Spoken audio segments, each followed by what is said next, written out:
Order submitted. Order cancelled. Okay, good afternoon, folks. Hope everyone is well. Okay, so really low volume overnight. We've had a couple of pushes up. We've just been literally chopping sideways. We've got no news, I'm aware, so it'll be interesting to see how the day pans out. But possible second entry shorty. Is this going to come down? Trouble is, it's just doing a little bit of sideways stuff at the moment, so it's hard to know exactly where price is going. Beach Bum, how you doing, my friend? So yeah, there's nothing I can do at the moment. We've moved up into this little range and we're just kind of flitting around back and forth.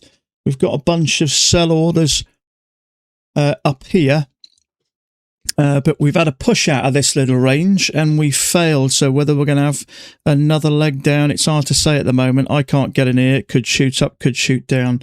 Not a clue. Richard, how you doing, mate? Yeah, it's a little bit, it's not easy, is it? There is a second entry long there. Is that going to form? There'll be some stops up here. Is that going to push up? It's hard to say, really. Yeah. There are orders up here, but they're quite far away. Closer it gets to them, the more of a draw it has. But I don't know if that's going to push up. I don't really want to go. There's clearly support there. I don't really want to go long into that support just in case it kind of does one on me. It is moving. If it gets above there, it would have worked. Yeah. So, but it's one of those things. It's a little bit congested. It's not. It's not clear whether we're coming down or whether we're going to push back up. Thomas Wade's got what looks like maybe a channel. I'm not so sure. He's got that. It's not the worst looking one in the world, but I think it's more sideways at the moment. But we keep an eye on it. CL chart. It's not really doing a lot. 2 legs up, 2 legs back. It's not really doing much at the moment, so it's going to have to sit and tighten and have a little watch. So hopefully we can get a trade today. It's been so quiet lately. There just hasn't been a lot around. I haven't taken hardly any trades. Have I taken one trade? I think I took a trade on one account this week and that's it. It's just been absolute naff. Let me just check everything's opening on my CL Order chart. submitted. Yeah, it is. Order cancelled.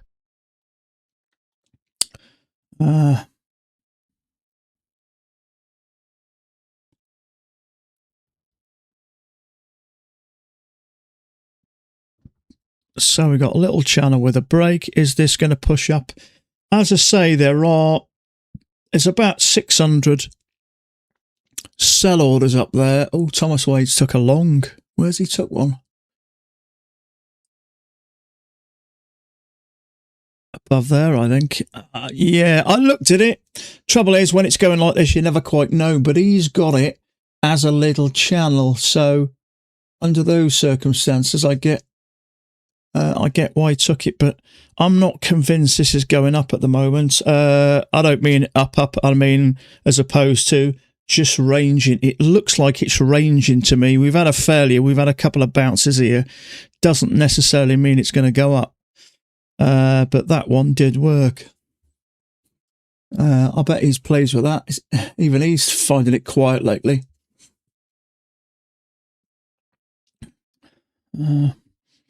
So, leg up with a break and another leg up.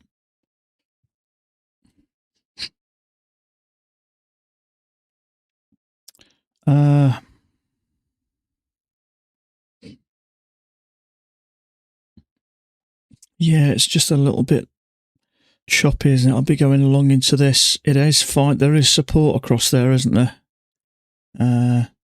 Or resistance, whatever you want to call it.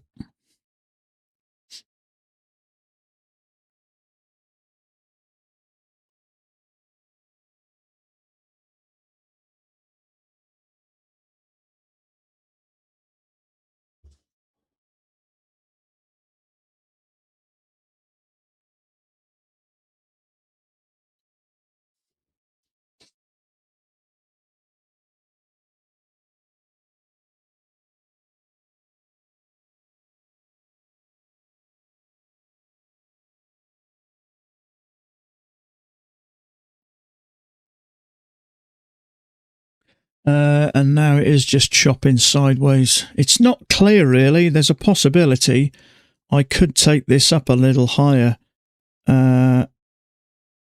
It works. Yeah, as I say, Thomas Wade's got that going up as a channel. I'm not convinced. Definitely doesn't work on this side. That's clearly a range. No argument there. And then we have a breakout. I mean, this could fail and come back down.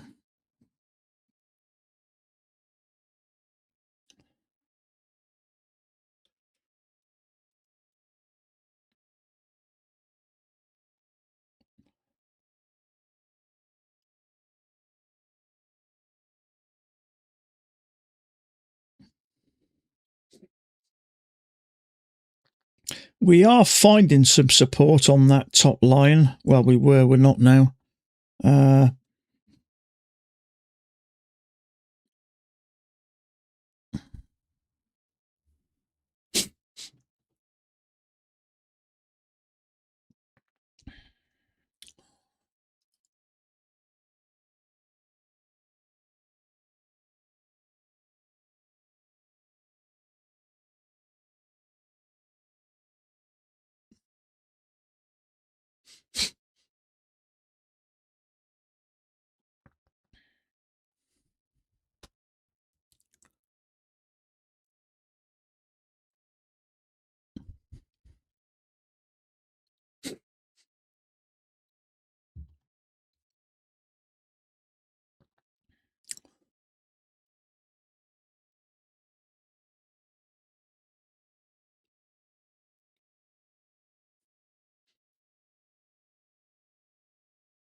There's going to be one hell of a lot of liquidity. There's going to be a ton of liquidity around here.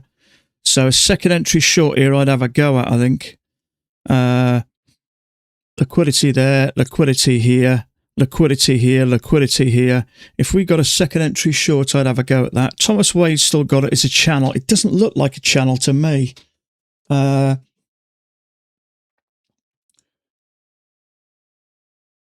Yeah, he's looking at another second entry long.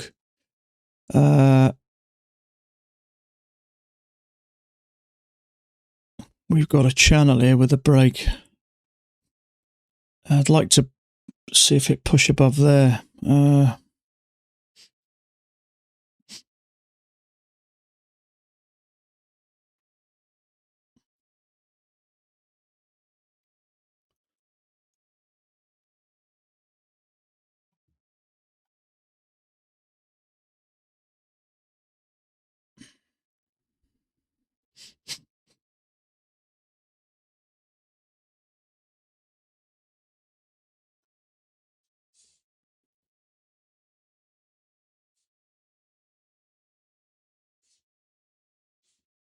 Order submitted. Just going to see what happens here.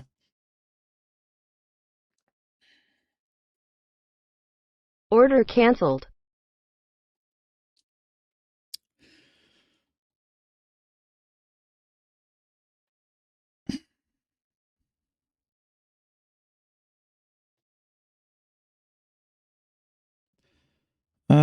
One, two, three. That would be a triple test. There is a second entry short, or it would be, but I'm staying out of this. I'm not so sure at the moment.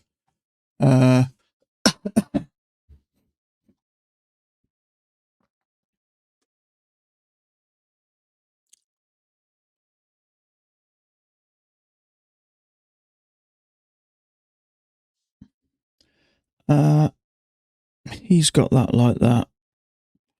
Is it a channel? I'm not convinced. That looks sideways. This does. Yeah, there's a slight bullish imbalance to it, but the slighter it is, the the more dangerous it is to trade. This trader's going to... No, I just don't know. I know we got orders up here. We're only really touching twice. You need to touch 3 times really to confirm as a channel. And it's not. I don't know. I don't know.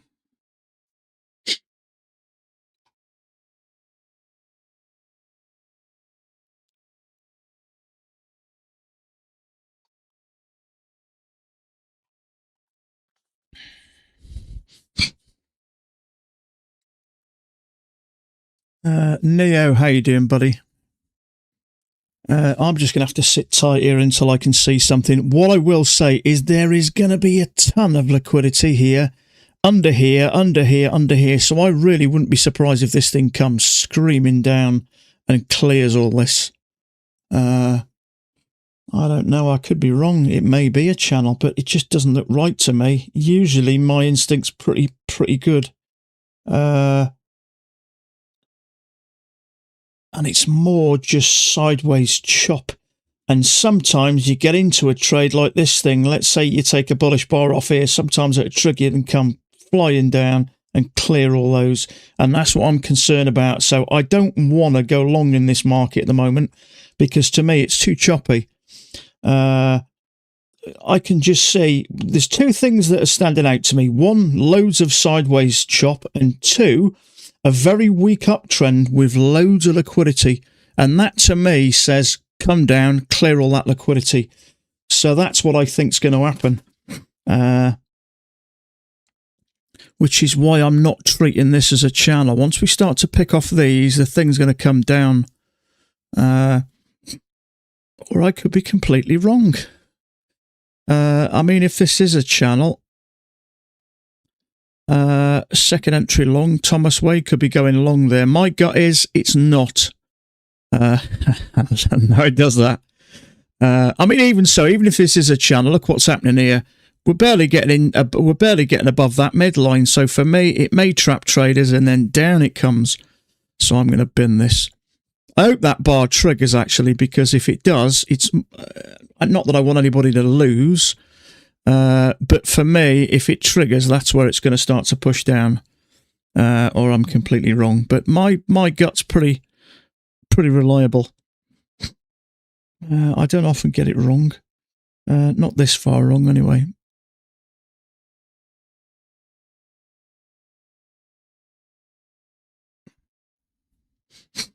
Okay, that's the first bit. There's going to be a lot more down here. Yeah, exactly. So that's why I can't treat it as a channel. It's just, it's weak, it's choppy, and there's a load of liquidity.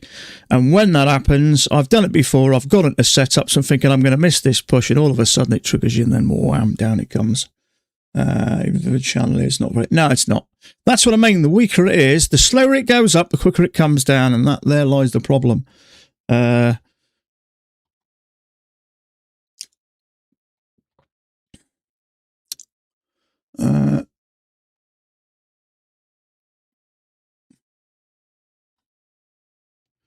Yeah, Dan's got a better idea there. So Dan's looking at that. There may be something small there, but there's certainly not a larger channel. And that's the trouble sometimes. You start playing the larger channel, you get it wrong, you get chopped up. So I've learnt the hard way.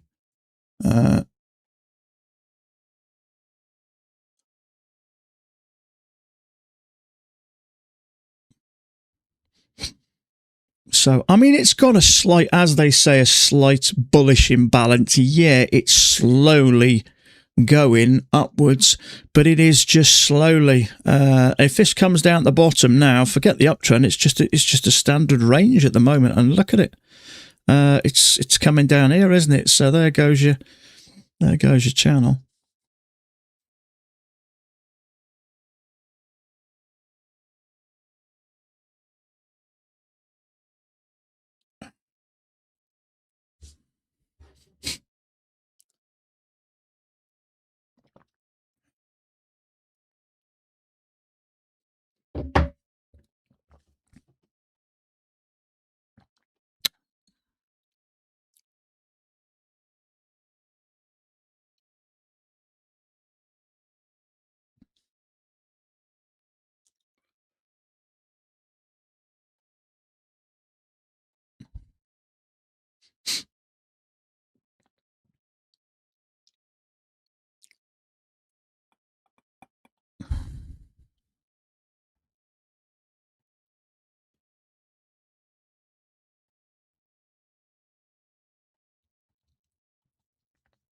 So strong buy off the bottom.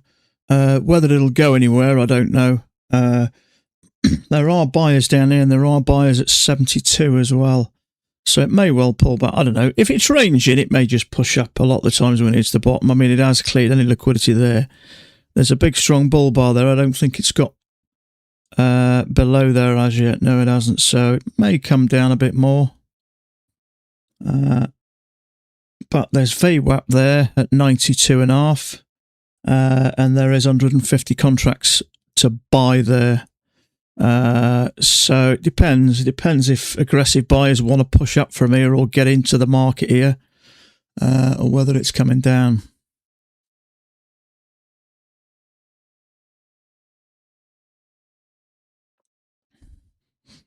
Okay, possible second entry short. Do I want to short into this? Not really. It is a second entry short, but look at the damn size of it. You get that wrong. Flipping hell, there's no way I'm getting into there. 23, 24, tick above, tick above, tick above, tick below, 25 ticks. I'm not risking that. So 6 points? Mad. I'm risking $6,000. Not a chance. I'm not saying it won't come down, but not for me, I'm afraid. Okay, so there are buyers here. It's just not... Well, I don't know. If that was a bit high, I may have had a go at it, but not for that price. It's just too much. I would have to get down to there, so I'm a tick shy. I'm pretty sure it will do. As I say, VWAP's here, and there are sellers here. I can bring that down a smidgen.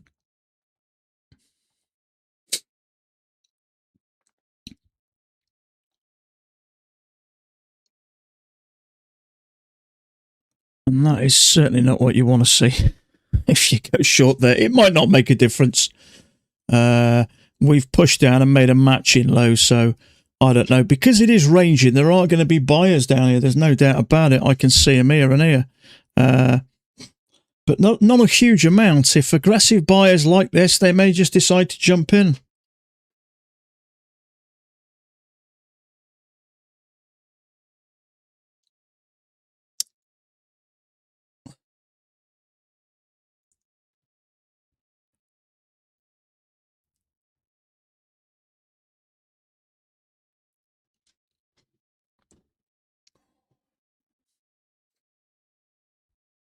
That's the type of trade I like, though. Nice little channel like that. Second entry short up here.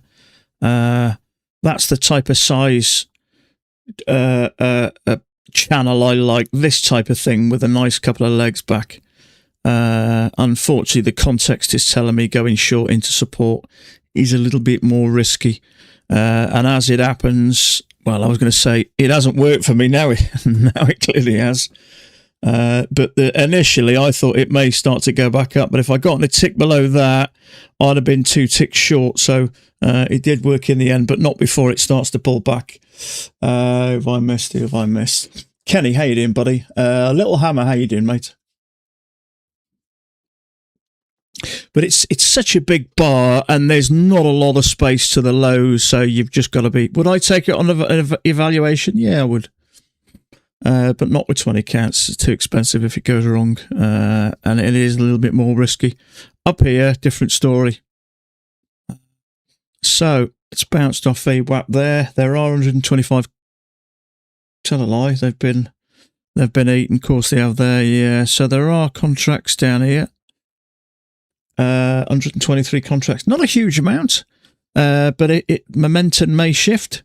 Overnight lows here. It may well come down. We pushed up, broke overnight highs, wherever you consider overnight highs to be. I'd probably say somewhere around here, but comfortably pushed above it here and tested it a couple of times more. So it may well start to come down. But I wouldn't want to short it at the moment because it has broken below there. It's cleared any liquidity there. So it may... Oh, I don't know. Who the hell knows where it's going to go now.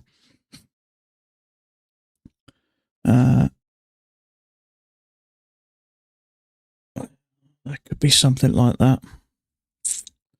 Possible. Excuse me a sec.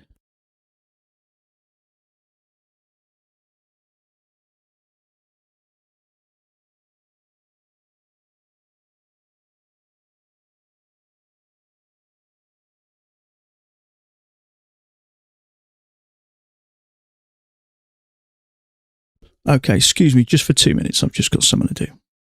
Daughter giving me grief. 2 minutes.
Okay, sorry about that. Children. Took that triple test at the bottom of the range. Triple test. You went down here, did you? Let's see if I'm sure one of these. Yeah. See, I'm not sure at the moment. See, that to me, we've got a little break out the top. Whenever we get a break out the top of a range, 9 times out of 10, we get a break at the bottom, and that's what we did. Probably trapped a few traders, then came down and broke out the bottom. So knowing that, there is a kind of a neat looking channel, so I'd expect a break and a new low anyway, and we did. We had a break and then 2 pushes to a new low. That to me had played out there, which is a reason why I didn't consider going short there. I put that there just out of curiosity, just to see if it does start to work down there. But we got a channel there with a break, 1, 2 pushes, new low. So there's your break for the opposite. That's because the move down was pretty strong here. The thing is, when it's choppy like this, everything's a little bit more risky. Now, a really nice failure off the top here. I was hoping that this bar would push above that bull bar and trigger the long failure, in which case I may have had a go at that. But it never triggered above it, unfortunately, although it came down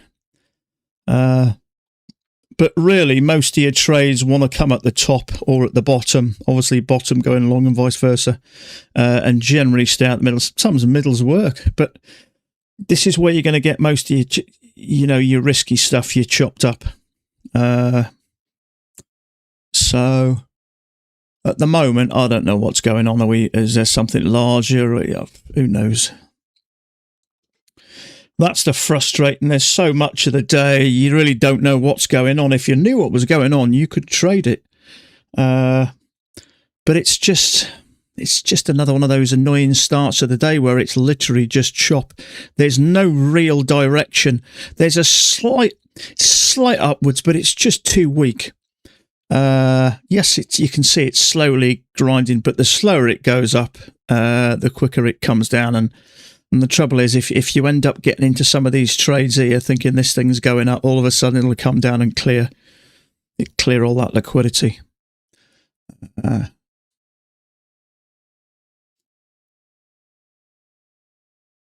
mean, there does seem such a lot less trades than there used to be. Whether it's just a phase. I was watching Tom Hugard, or an interview with Tom Hugard a couple of weeks back, and he said every strategy goes for a period where it doesn't work very well. And that seems to be the case at the moment. You've got to be really savvy in the markets and really catch the slightly more technical ones. The obvious ones, the simple, straightforward ones, there isn't a great deal of them. So you've really got to be, like the fairlies and stuff. That type of trade. That one there, the second entry long. I mean, ordinarily, it wouldn't be a terrible trade. The one downside to it is it's rather large. And 2, you are shorting into 1, 2, 3, into an actual confirmed range bottom. So that's always more dangerous. And not only that, the size of it. If it was up here, I'd probably have a go at it. If it pushed above there and then I saw rejection. But it was 23 ticks, tick above, tick below. It's just too much, that is. If it finished up here, then I may have a go at it. But then all of a sudden it came back here and started to scare the life out of traders. And then all of a sudden, woof, it launched down within a second and it worked. But, you get used to certain areas where it is more risky to trade. If it looks okay, there's enough room and the risk isn't big, then, that may lower your risk and get you to a place where you deem it's acceptable to get in. But I think the longer you go with that setup, the more kind of paranoid you get. And you know what I mean? Sometimes you need that little bit of kind of couple of trades to get you back, get you back thinking clearly.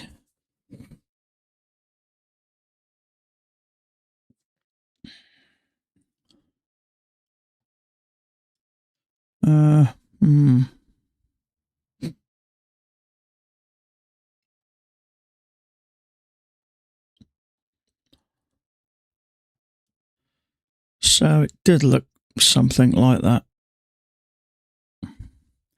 But if it is that, we've had 2 pushes up and then down to a new low. So are we just clearing liquidity? Is this going to push up, or is it going to continue down, or is there something larger? Trouble is, I'm always wary about trusting channels like that have only really touched. You can make any 2 points touch. So I just tend to get rid of the colour, so it's an area of interest, but not what I would consider a solid confirmed channel. It actually looks a little better on here, I think. Maybe it's already confirmed. It's not actually much different. We're in there anyway, so it's hard to say. I mean, at the moment, really, it's a channel with a break, 2 pushes to a new low, a little correction and down again. But then that's what I mean. If you decide to get into a short here now, look what's happening, see? So,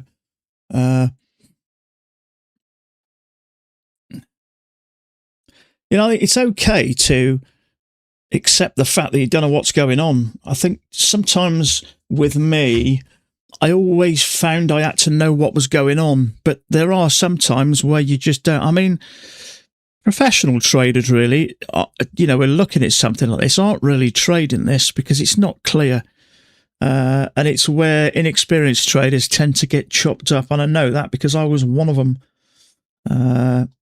So when it's like this, I don't even bother trying to really work out what's going on. I just tend to just stay out of it. And so we have got 484 contractors, 7750, which is there, 7750. So there are traders over 500 contracts now. Whether that's just going to pull that up for one reason or another, I don't know.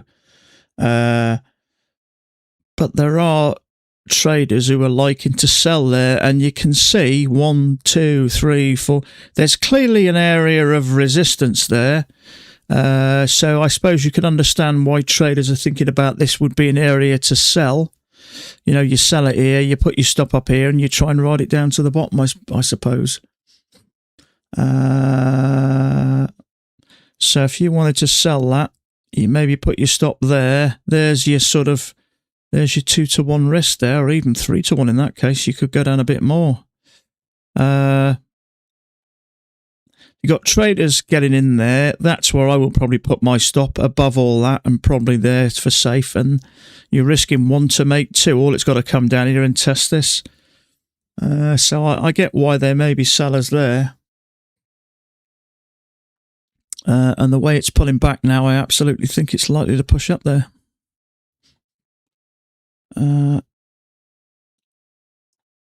But would I want to take it?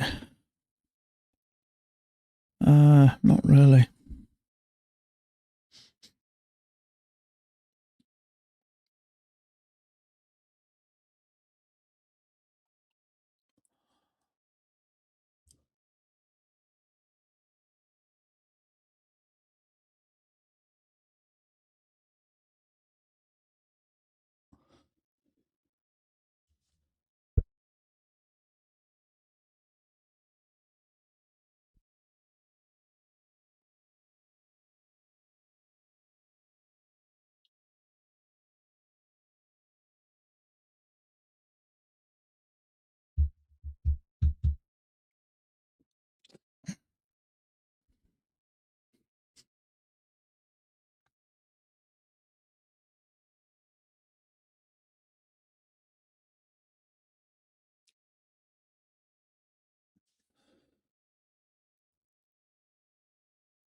There is a second entry short there, but I'm just sitting tight.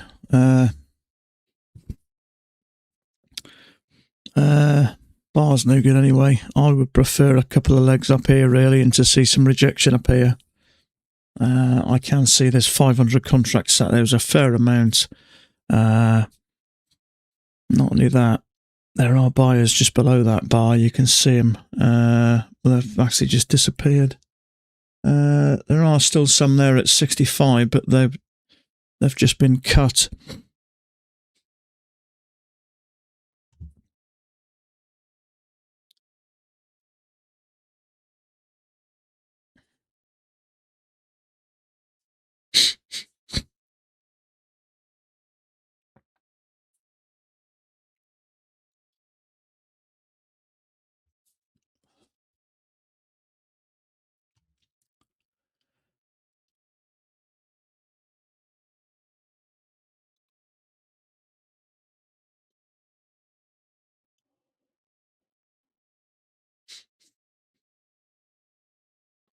Disco, how you doing, buddy?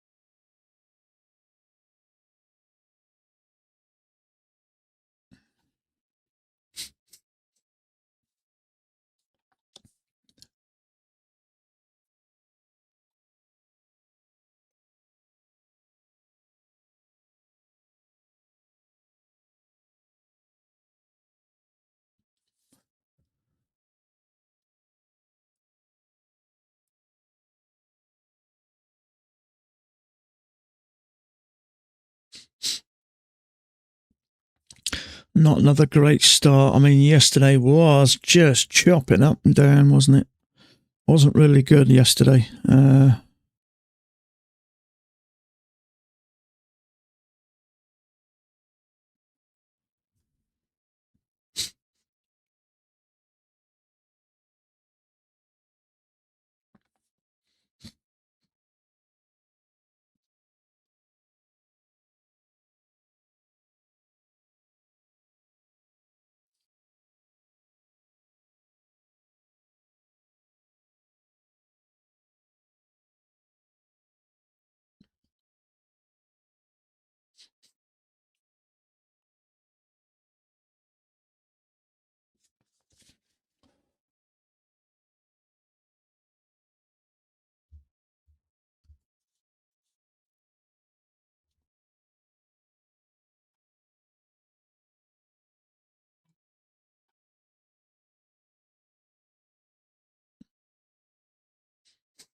This is boring as shit again, isn't it?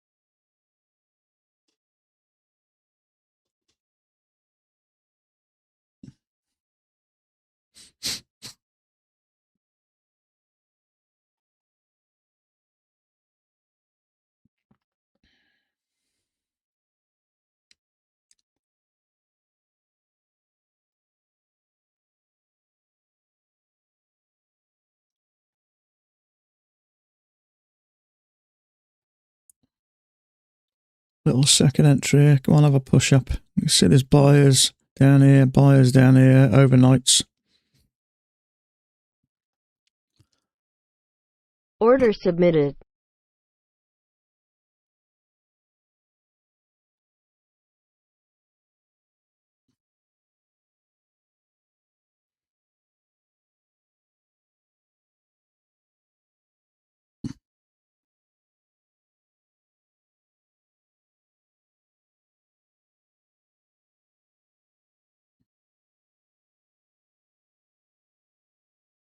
$15 ticks. Oh, what's that like? It's closed in the bottom third, isn't it? I don't think it's the worst trade in the world.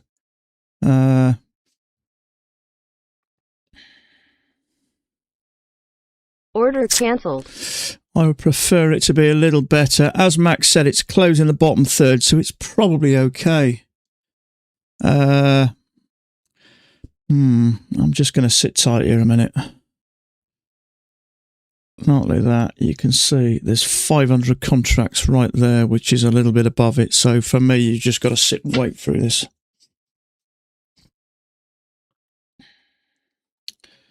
I just can't ignore that right there. 522 contracts.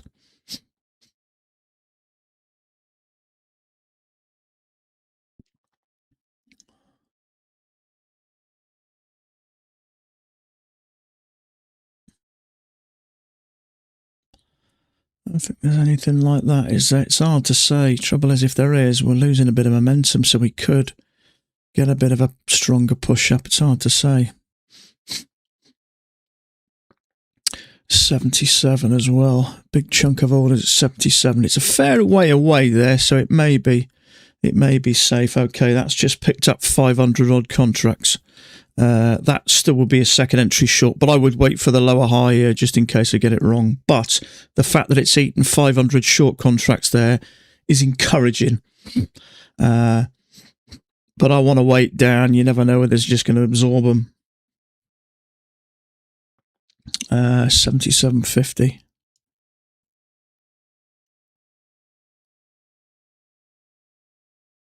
Another sort of 477 contracts there.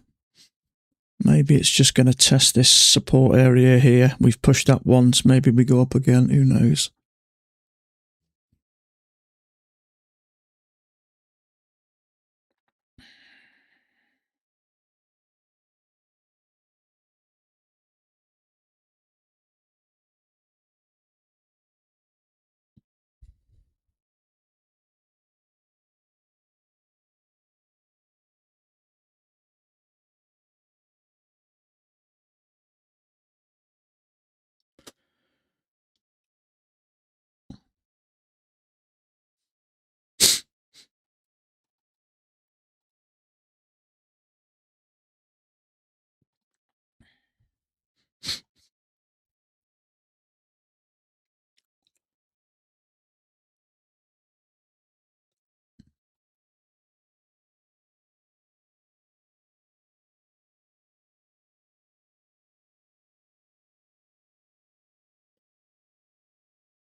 Okay, see if we hit these sellers here. Another 400 odd contracts. So channel break new high. So that's played out technically.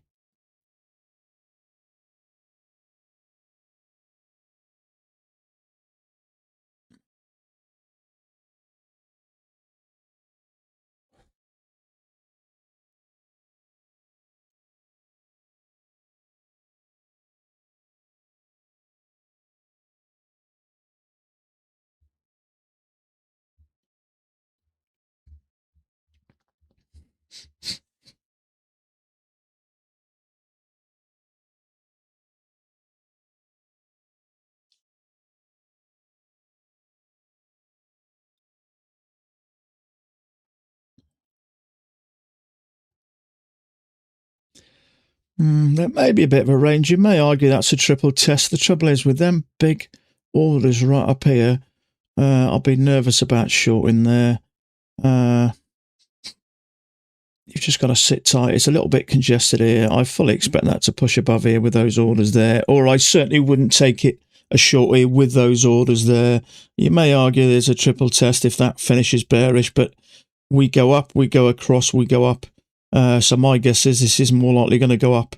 There's 475 contracts for sale at 77.50, which is there. Now, it's a reasonable amount away, and it may not get up there. There is a lower high here, but just for me, I'm just sitting tight here.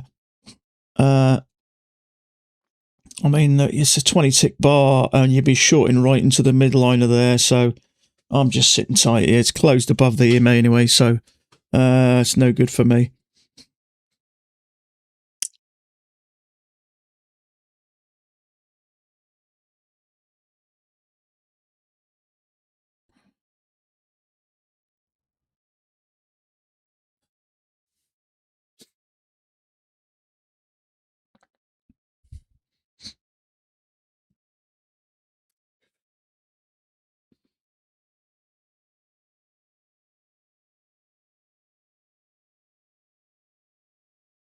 Oh, someone shorted that. I think it might have worked. So you got one guy shorting it, another guy. One guy shorted it here. Thomas Wade's going looking for a higher low. So it just shows you you're getting real mixed. The thought process. I mean, that would have worked. I mean, it is kind of technically a lower high, I suppose. There is there's a lower high. I don't know. I mean, I wouldn't short it myself into the midline.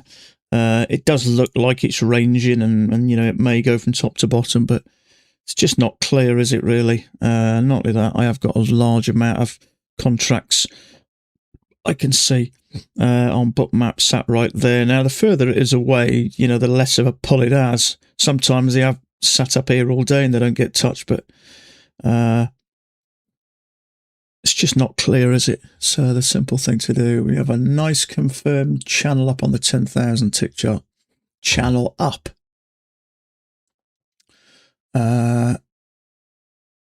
Channel up. I don't know where you're looking, bud.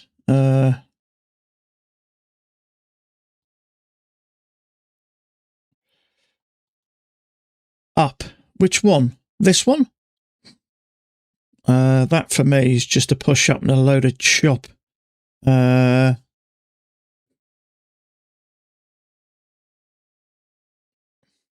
I don't know where you're looking, bud. You're on about a larger thing, are you? To me, mate, this is just choppy and rangy, really. Let's have a look. You sent me a picture, didn't you?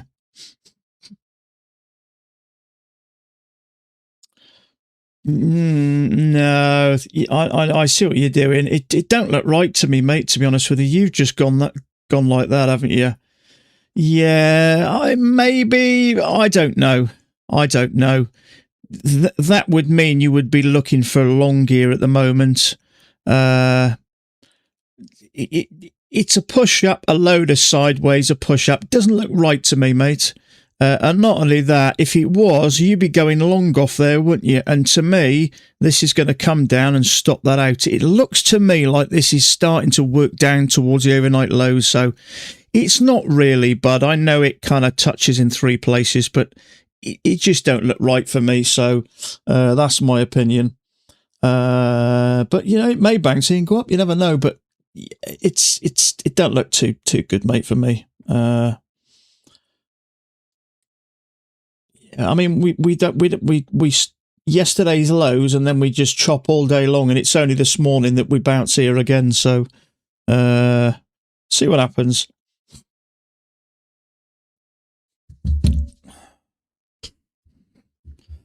I don't know what's going on here at the moment. What I will say is we've had 2 legs down. We've made 1 attempt, 2nd attempt. This may be a 3rd attempt. What the hell's pushed that up? 36 ticks. Man, oh man, oh man. I was just going to say, it looks like it's trying to get up. And it's struggling. So my guess is it's probably going to find this lower area. But I don't know. Maybe you're right, mate. Maybe it's, you know, there's buyers pushed off. But look how quick that thing pushed up, and look, half of it's come back already. So, I mean, that, I'd have said news, really, for a 36 tick, but it's just 1 bar. Normally, if it's news, it'd flicker. But it just pushed up. So, I don't know, maybe just a load of buyers just decided to buy that. That's the only thing I can think of. Don't get me wrong. I did see more aggressive buying it, so I don't know. What would make me be uncertain to buy at the moment is, if you look here, we've got 1, 2, 3, 4, 5 attempts to push higher. We couldn't, and then we dropped down. We've been up once and it rejected. We've been up a 2nd time. So I'd be saying it's trying to get up and struggling. So my bet is, it's not clear, but just based on how it's reacting, you know, it's clearly trying there, and then it seems to be in the same. My guess is it's likely going to come down and test the overnight lows. That's my thought process. I certainly wouldn't trade it based on that. If I saw a second entry sort, I certainly wouldn't jump in, because, as you know, it does look like it's working down slowly, but it is chopping around, and you can get into trouble, you know, trading this sort of stuff if you're not careful. If you see something really clear and you are trapping, you know, buyers or sellers in the opposite direction, then I'd have a go at something like that. But at the moment, it's hard. It's just messy at the moment, isn't it? We've had a lot of the days like this, especially on the 10,000 tick chart. The bigger the, see, we're only trading a small amount, so to a degree, larger charts is irrelevant, really. You know, in 1 candle on the 10,000 tick chart, you can do this. You know what I mean? Shop around a bit and maybe even get a setup. So I use it just to have a quick glance, so I can just see some overall, you know, direction. So this is what I'm looking at. We have that little push up, and then we have that chop, and then we push down, and you can see once, twice. We're trying to push higher, but most of this is staying under that EMA, and my guess is it's going to come down and test these lows.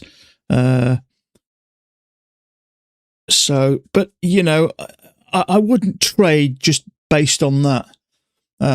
You know, you have all these little bits of information from what you're looking at, which sort of kind of get inside your brain, and then your brain decides when things are suitable to trade.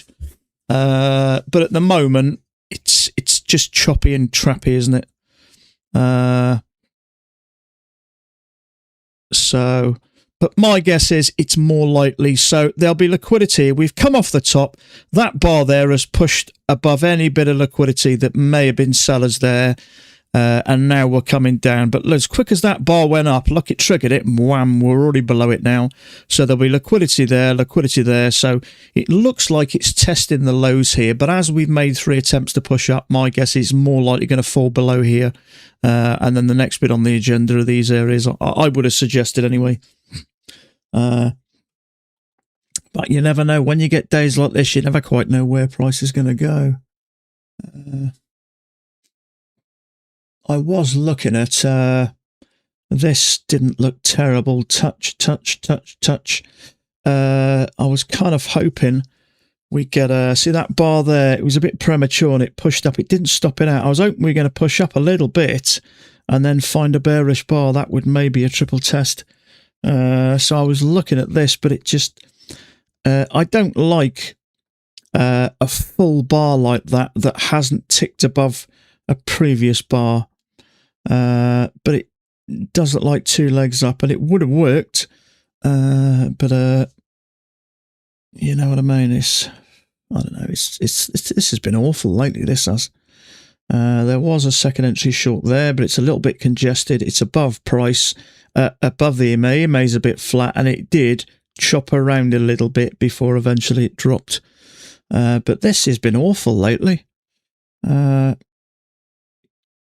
It's good to have a second chart if things are quiet, but you know, it doubles the chance of you getting a trade, but it doesn't seem to make much of a difference to me. How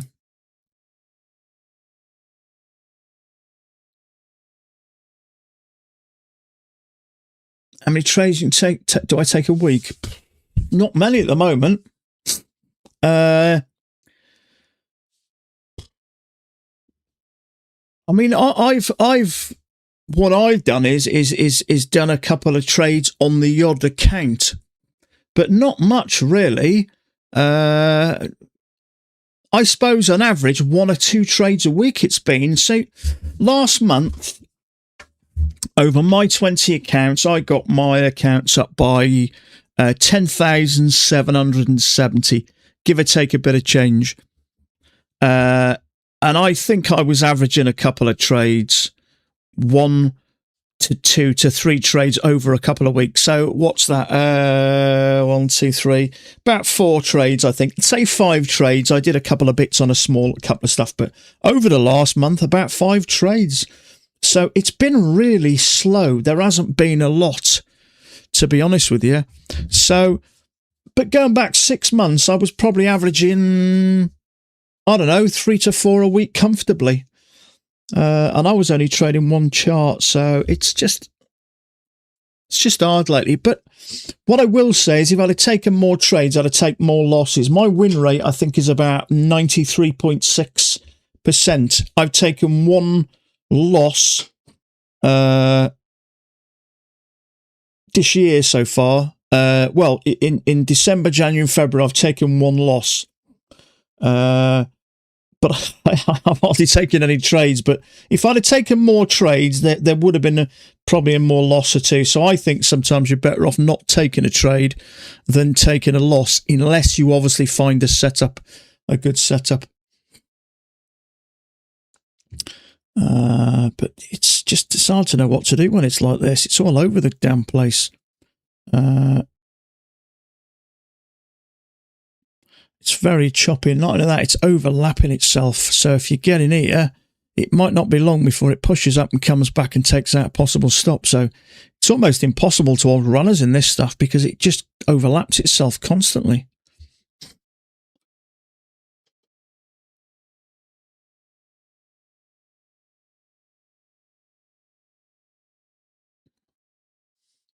See those big orders up the top there? 7,750. They've just gone now. 2020 was the best year for trading so many trades. Was that COVID time? I started just during the latter end of COVID. But I'm pretty sure I remember people saying trading was good with COVID. Didn't the markets close for a day or 2 when you had lockdown in the US? It seems to ring a bell. Isn't that the only time the markets have closed in the last 40 years or something? Something crazy like that. So, possible second entry short. Would I take it here? We go up, we come down, we go. I don't think it's the worst trade in the world, but it's above the EMA and it's a little bit in the middle of nowhere. I don't know whether we're going to push above this or below this. So I'd have to just leave that.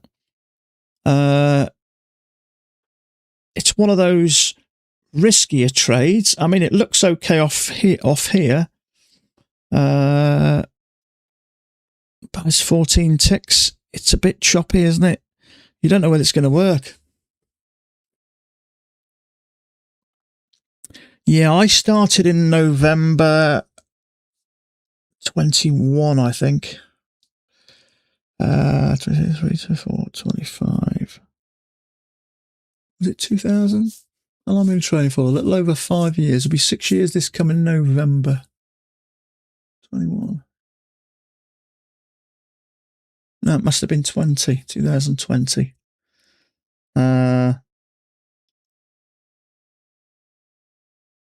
Yeah, 2020, November 2020. That's when I started.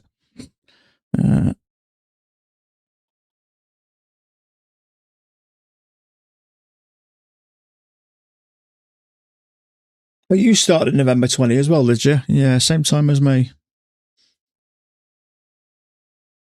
I kind of did it by accident. I was much better than I was at the time.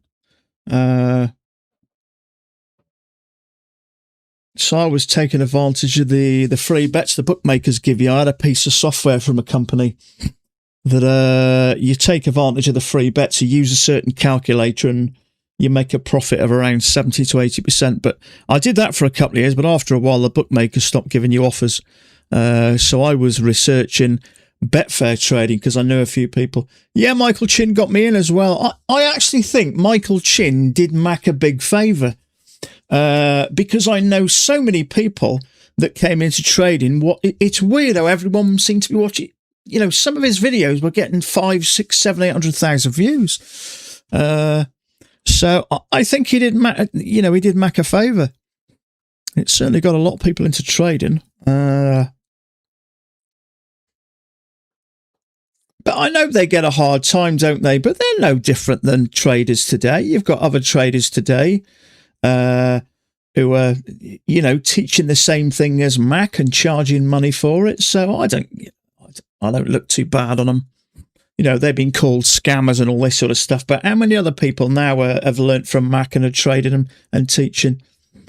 Wilson's doing it. I am trading, guys. Joe's doing it. There are other people teaching the same thing. So you can't blame them. That's the way the world works, isn't it? You learn from someone else, and a lot of the time they start charging other people to teach them. So that did work, but I left it. EMA's a bit flat. It's a little bit choppy, so you never quite know whether it's going to trigger you and push up a little bit higher. He did make it look easy, yeah. See, at the time, I was trading currency. And all I remember about currency is I think did I have 2 or 3 screens at the time? I had a laptop and a couple of screens, so I think I had 3 screens. And all I remember is the guy that was teaching me, we'd have a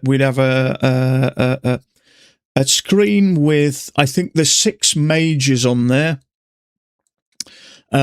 We'd have a screen with the rest of the minors on there. We'd have a screen that showed us sort of coloured lines depicting weak currencies against strong currencies, so we could find a trend. And then we had the chart that we were looking at a trade at the time. We had the 15-minute, the hourly, and the 4. So all I remember is charts everywhere. And when I saw Michael Chin trading, he had one chart, one time frame, and it was refreshing just to look at one chart and nothing else. And that's what attracted me to it. It wasn't, I didn't even know what futures was. I'd heard of it, but I had no idea what it was. But I just remember it was just so much nicer just to look at one thing instead of, because when you're new to trading, you've got charts everywhere. It just baffles your brains. And that's what got me. And I was about to pay them $300 odd for their so-called course they designed. But as I said before, I don't buy a toaster in the UK without YouTube and all Googling it first to see if it's any good. And then obviously, once you start researching them, eventually Matt came up and he charged 125 quid for a year, and considering I was about to pay 300 for one off, I thought that was an absolute steal. So, but they got me here.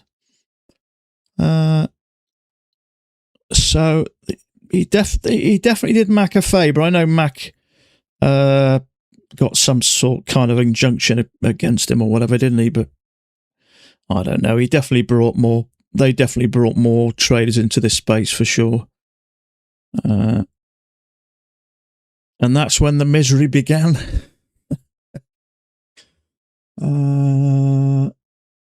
To give credit though to the person, I think you have to give credit though to the person you learned from, I would say. You're about Mac. You're about Mac, aren't you? Yeah, it was Mac who mainly. I started watching those, but I'll be forever grateful to Mac for sure. I know I don't agree with certain things, but as far as a guy and a gentleman, he's a lovely bloke. I don't agree with some of the things that he may miss out and stuff, but, you know, as long as you respect people, it's like politics, isn't it? You don't always agree the same, but you've still got respect for people. So, I can't tell you how many people I've pointed Mac's way, over the last 5 years.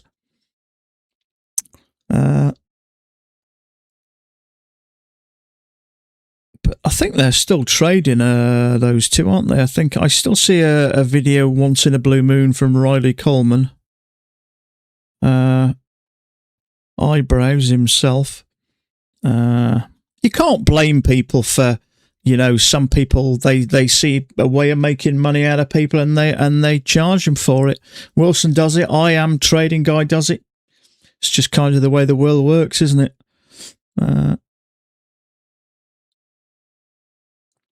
Thomas Wade mentions Mac on his website, but that's the only mention, yeah.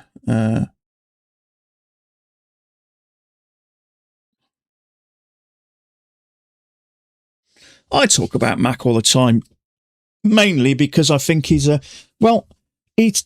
seasoned trader. He's been doing it for years, and he charges the princely sum of $125 per year. He could charge 10 times that, and it would still be pretty cheap. But the fact that he does that for people tells you about the caliber of the man, doesn't it? He's a decent bloke. Which is why, a lot of people who ask what I'm doing, how I'm trading, the first thing I do is mention Matt, because I think it's great to learn from. When you get a bit more experience, there are things I disagree, or not so much disagree, but wish he would do. But that doesn't take it away from the guy he is, and he's an absolute gentleman. There's no argument there. But yeah, Thomas Wade I think he was trading for 5 or 6 years and then started to teach. I wouldn't want to teach this. It's a bloody nightmare. Where the hell do you start? I wouldn't want to put people through this. Someone said to me the other day, I think one of my family members said, why don't you teach your daughter? And I went, not a chance. Not a chance. It's too hard work. It's too mentally taxing, especially for a young person. No, I wouldn't teach my daughter. Unless, obviously, she asked to or she wanted to. I certainly would encourage her, not a chance.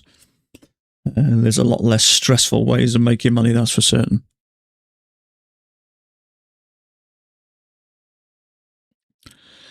So, I expected it to eventually find its way down. You clearly see it made 1, 2, 3, 4 attempts, and eventually it dropped. Same here, 1, 2, 3, 4 attempts, and down it came. Mac's done a YouTube video today. I know, yeah. Yeah, it is, yeah. And he only charges $125 a year. He doesn't have a huge amount of viewers. I bet he doesn't make much money from YouTube. What does he get? I don't know how many views he gets, but I bet he doesn't make... Let me have a look. What does he get? I know how much I make, and it's bugger all, to be honest with you. I think I probably get about $20 a month, if that. Now, I don't get the same amount of views that Mac does, but he doesn't get a huge amount, so he doesn't do it for the YouTube money, because he makes peanuts. Let me have a look. But yeah, I mean, that's a lot of commitment there. 14 years. Well, that's one hell of a lot of commitment. That's why it doesn't interest me, really, teaching, because once you start charging people, you've got to turn up every day. You can't just decide that I don't feel like it today. You're taking people's money. You've got to turn up. There we go.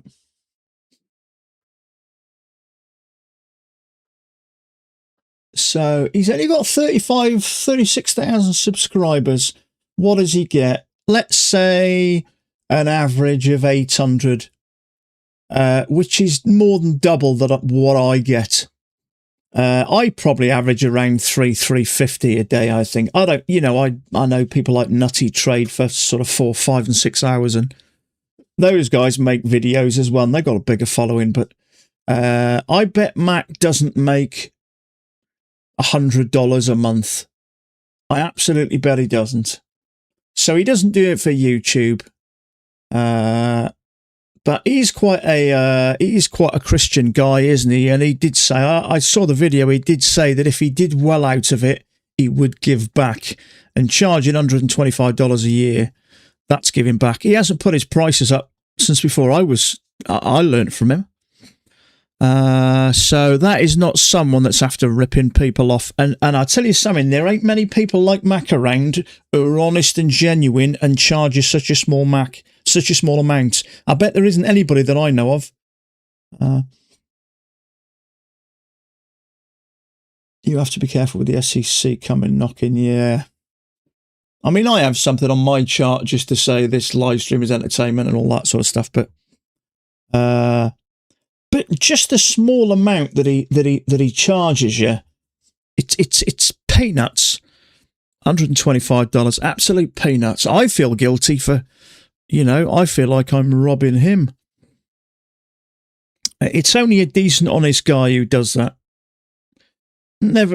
I mean, in the coming up 5 years I've been trading Pats, he hasn't put the prices up, and that's unheard of in a business, isn't it? But you think of the hours he has to put into making videos. And as you say, for 14 years, that's one hell of a lot. That's a commitment and a half, that is.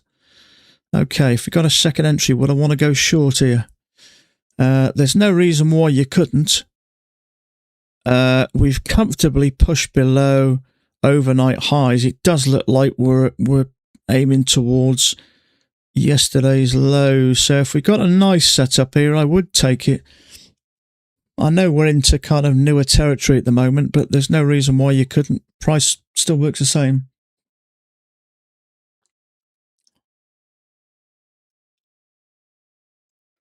See, measured moves down. I can't tell you how many times I've looked in the past and we broke below overnight lows and we get a nice setup and I leave it and I see everyone's taken it. So even if it's a good setup, I would still take it, because even a channel like this would have a break and retest the lows. Just because we've broken the overnight lows, we've broken the lows, we had a pullback and it continued on down. So once it continues down, you can trade it as normal. Unfortunately, there's the break and there's the new low. So got to be a bit careful now.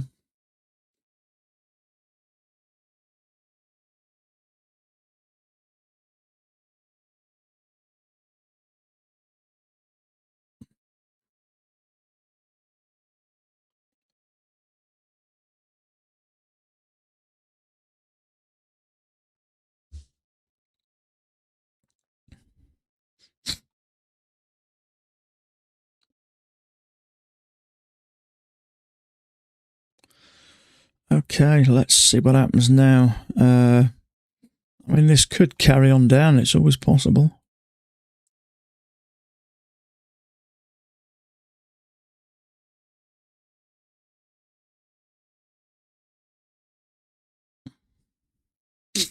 I mean, we've had a break at a new low. If we make 2 attempts to go up, you can still go short there. No reason why you couldn't go short. Finally caught a trade with my Apex block this morning pre-market on that lower high. Been trading it since last Thursday. Good on you, mate.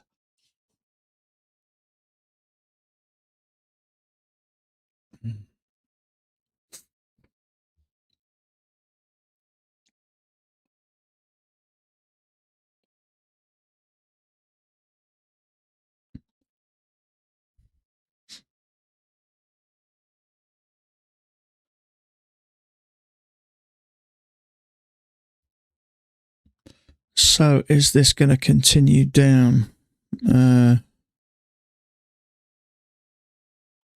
idea.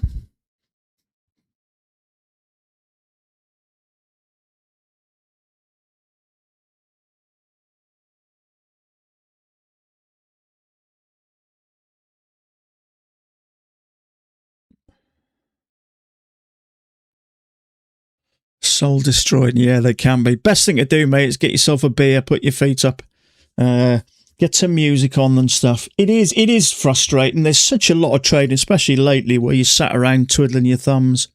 The way I see it, if I was out doing my old job, I'd be stuck on a building site getting wet about now for 8 hours. So, as boring as it is, I don't mind a little bit of boredom. Ben, how you doing, pal? I can put up with a bit of boredom, I think.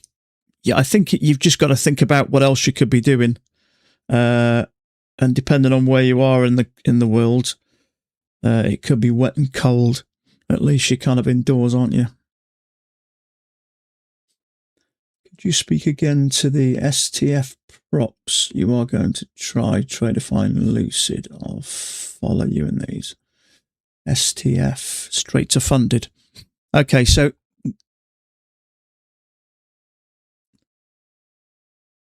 someone's gone long there.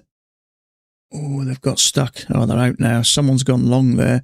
The trouble is, with a break, new low, it doesn't really mean you can all of a sudden start going in the opposite direction. This thing may continue down.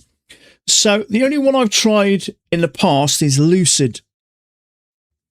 Not Lucid, sorry, Traderify. I had 5 accounts of them and I got 4 to payment. So straight to funded. They're obviously a little bit more expensive as you'd expect, but you do avoid the messing around of the evaluations. If you're new to trading, I certainly wouldn't suggest you'd stay away from those companies. Maybe you would, do the standard evaluations, which they do. But both of them have got a really good reputation. I think if you go straight to funded, I think the consistency is 20%, which is okay, I think.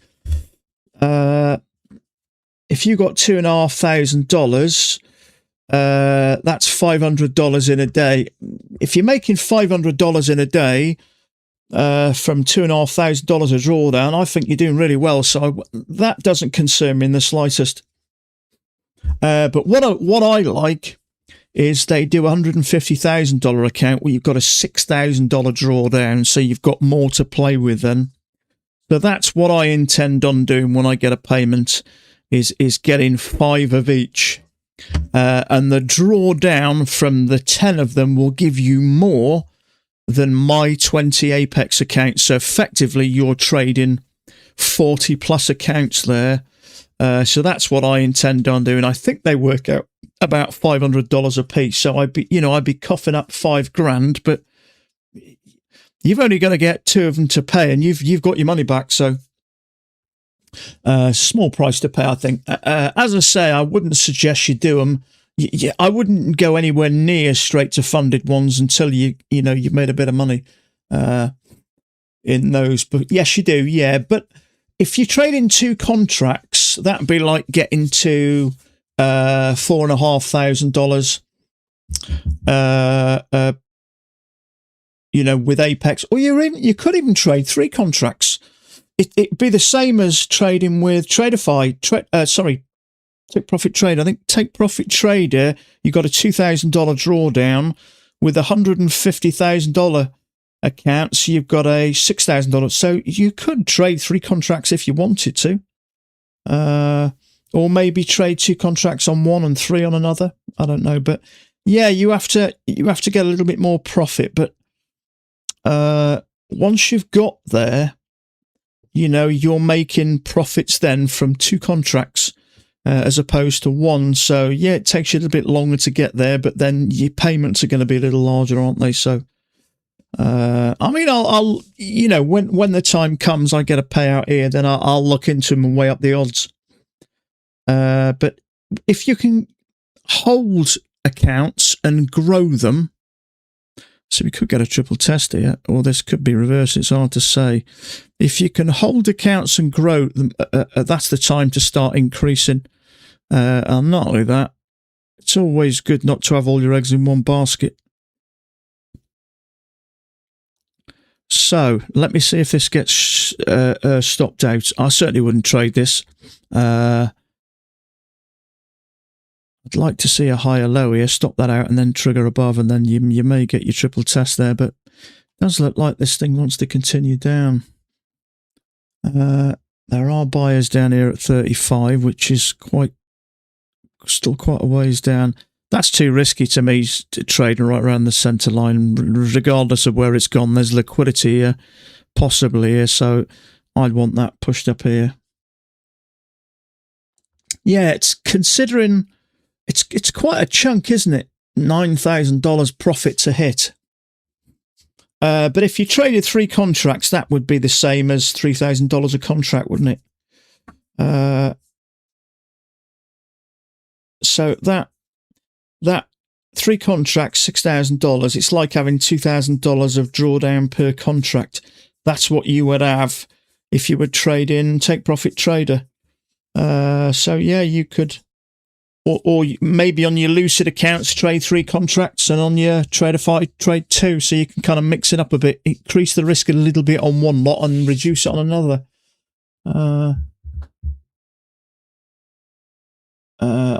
Yeah, it does. It does.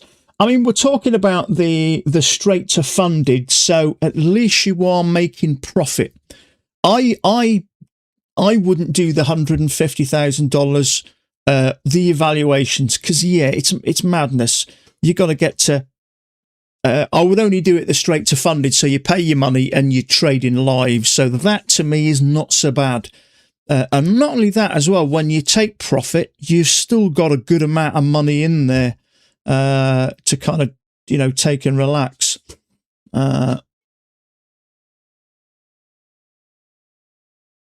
Apex, yeah. So the most you can withdraw from $2,600 is $500. That leaves you $2,100 effectively. So, you've still got a good amount of money in there to continue to grow.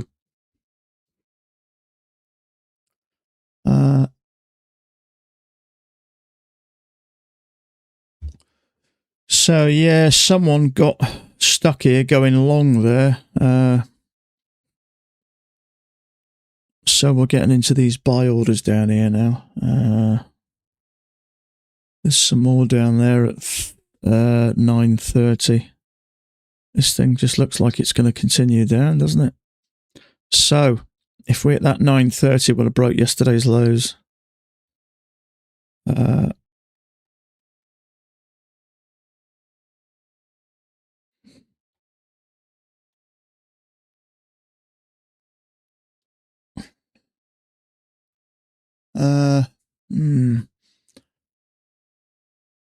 One or two have done that. I'm not so sure now. It's up. We got an overshoot from that now, haven't we? But your trailing drawdown does. No, your trailing drawdown stops at 50,100. So once you hit $2,600, your drawdown stops then at 50,100. It doesn't get higher, regardless of how much you've got in there. So no, it doesn't. It doesn't follow you.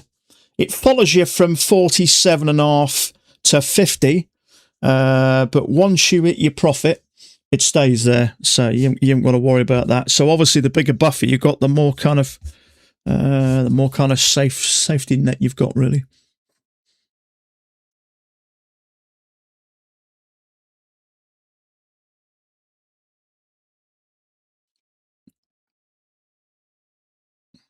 Yeah, only kind of follows you until it gets there, but it stops then, so you're safe then. So this thing,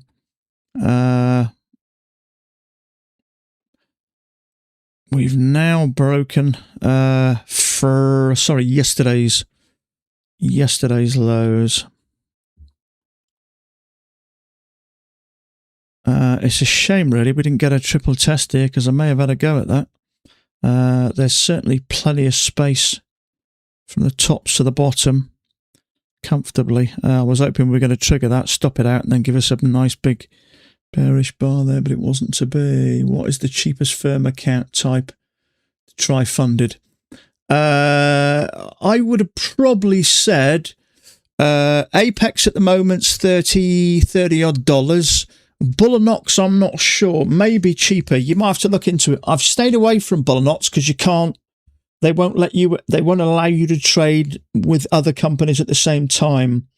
But just for a bit of experience, I would stay away from My Fund of Future and take profit because you pay a bit more, but then there's no fee for a PA account. But if you're inexperienced and you want to give it a go, I wouldn't even consider trying to get to a PA. So I would, Apex at the moment is about $35 for an evaluation.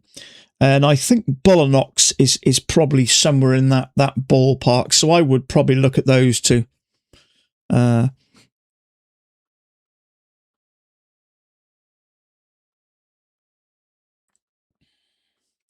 But if you are new to it, remember, only ever have one at a time.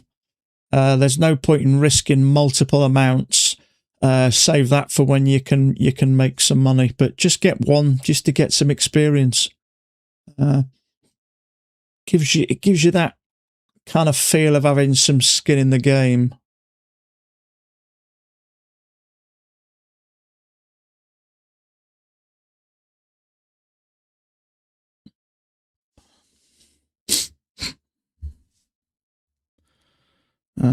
This thing just wants to keep on coming down, doesn't it?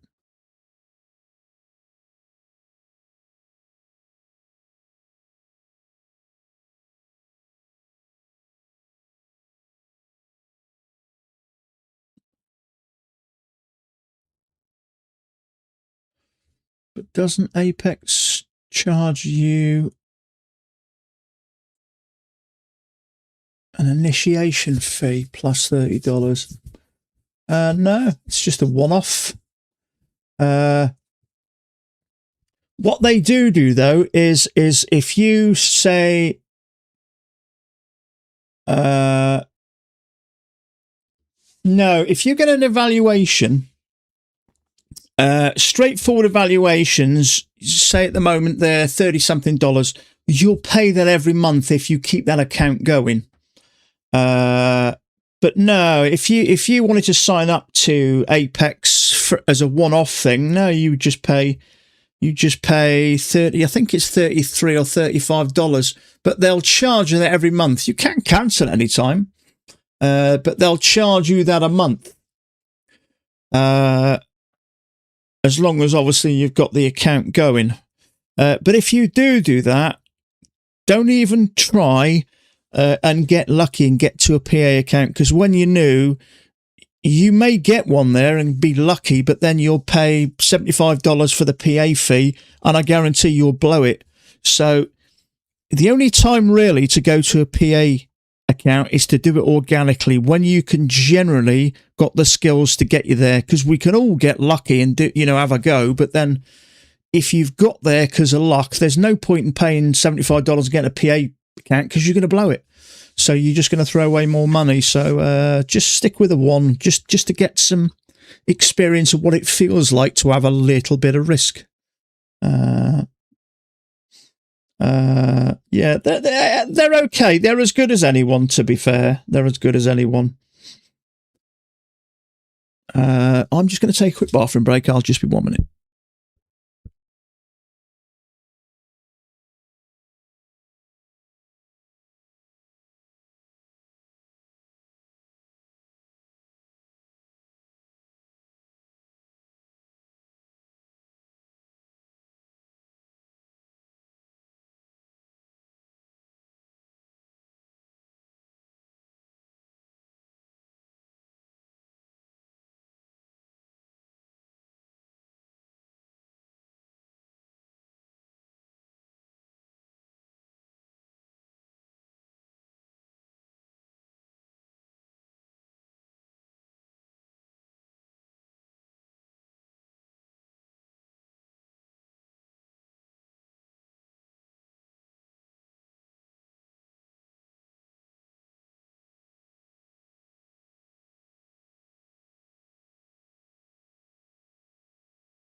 That's the frustrating thing about these big bear moves. You never know they're going to do it. But when we had that and we had a break, I did say I wouldn't be surprised if we get another leg down, but unfortunately there's just no way in. I'm with my funded. Yeah, the trouble is with my funded futures and take profit, they tend to focus more on a one-off fee, and then if you pass it, you don't pay anything extra. But you are obviously paying a bit more. But Bullanox is another one as well. I think they're pretty cheap. I've not used them myself, but I think they're pretty cheap. Let me have a look.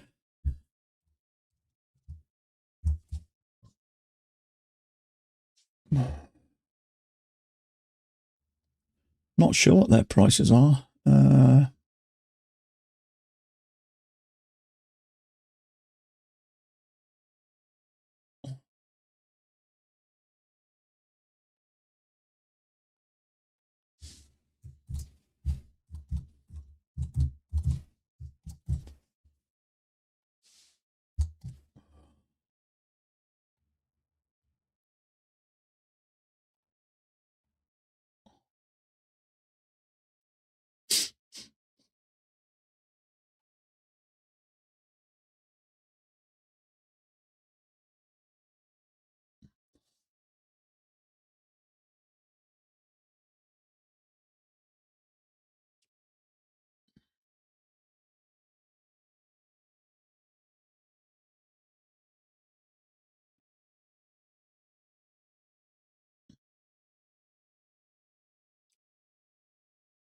Yeah, their $50,000 ones are saying $175 a month. I'm guessing there's discount off that, but I don't know what it is, to be honest with you. I know they have 80 and 90% off, but I'm not sure what they've got where, because I don't use them.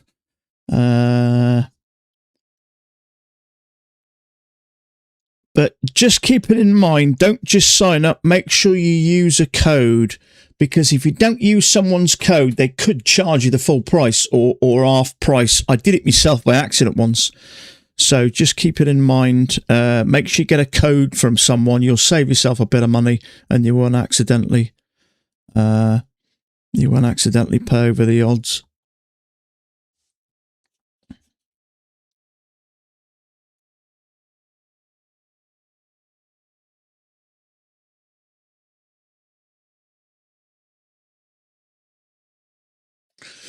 With a prop firm, I mean, for instance, let's talk about Apex, because I know Apex. The trouble is, a lot of these companies, when you get to a funded account, they've got rules, and you need rules, to be honest with you. As frustrating as they can be, there's things like the 50% rule. So if you've got a $50,000 account with $2,500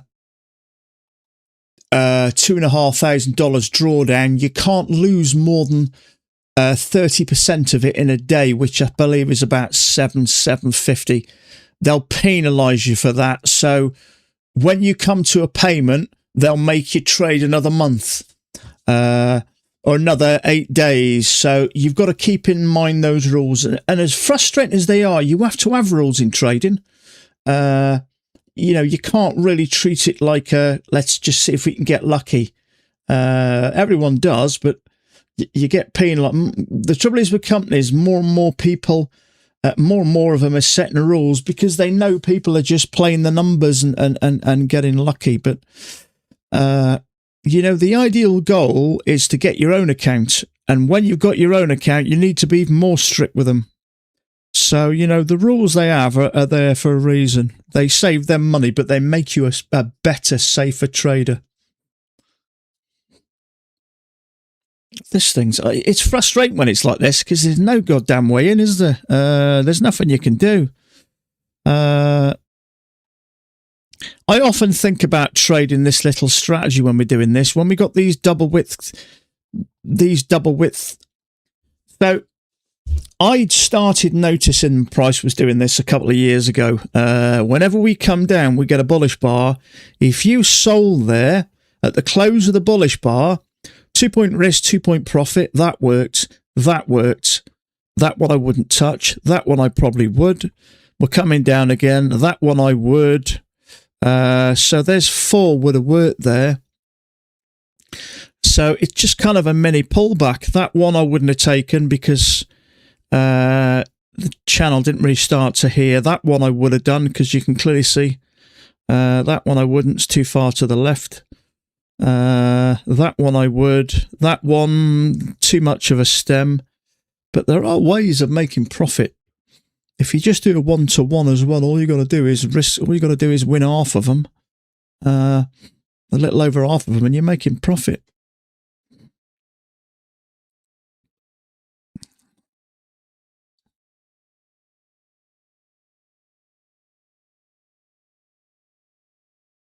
It's a fair old move down. So I want to see where this thing's likely going to go. We've broken, is that Mondays? Monday, Tuesday, Wednesday, Thursday. There's Mondays. So we're Thursday today, aren't we? Thursday, Wednesday, Tuesday. Yeah, we've broken Mondays. Comfortably. That's looking on the 10,000 tick chart. We're down here. So 1, 2, 3. We've broken the lows all week, but this thing, we broke the lows, I don't know, maybe 10 points ago. It's still coming down. So there's all-time highs there. So I don't know, maybe we're coming down and leg down, testing these. Who knows? Let's have a look at the daily.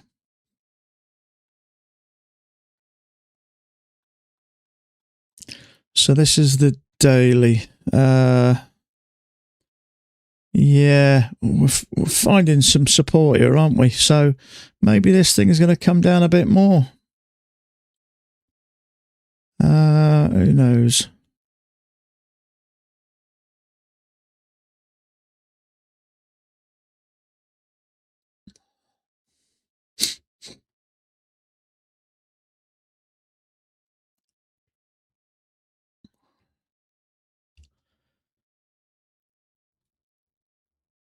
So I'm just trying to find what I can consider a channel.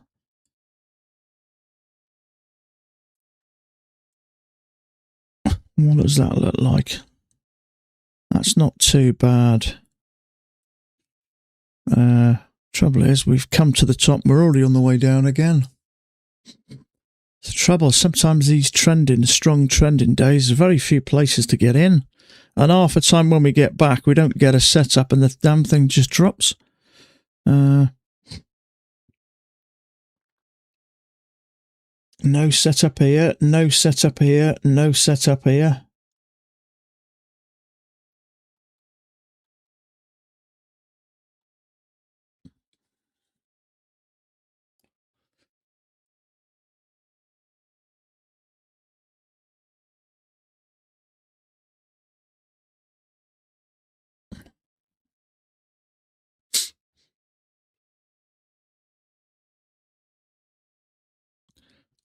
I ain't got, well, yeah, there is technically a second entry short by the count.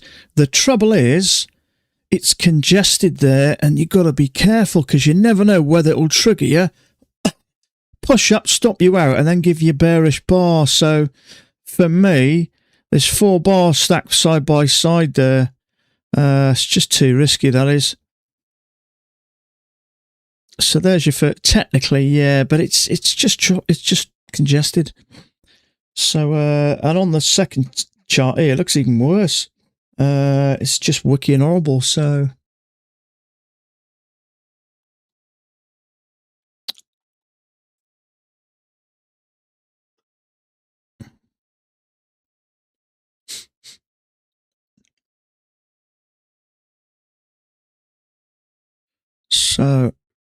now there's probably going to be a break here at some time.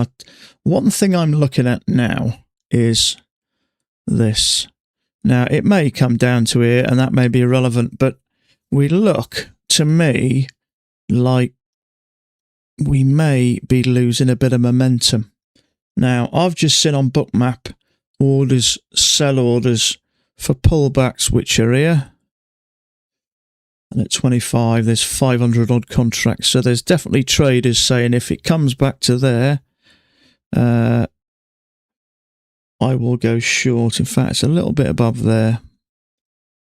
Maybe a tick. And if you look across, someone's looking to get short there. A little pullback. Someone's looking to get short there. A little pullback. So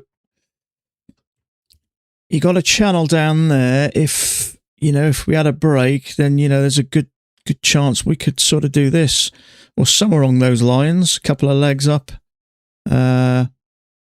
But for me, we're losing a bit of momentum here. So this quite often, or more often than not, it's still pushing down.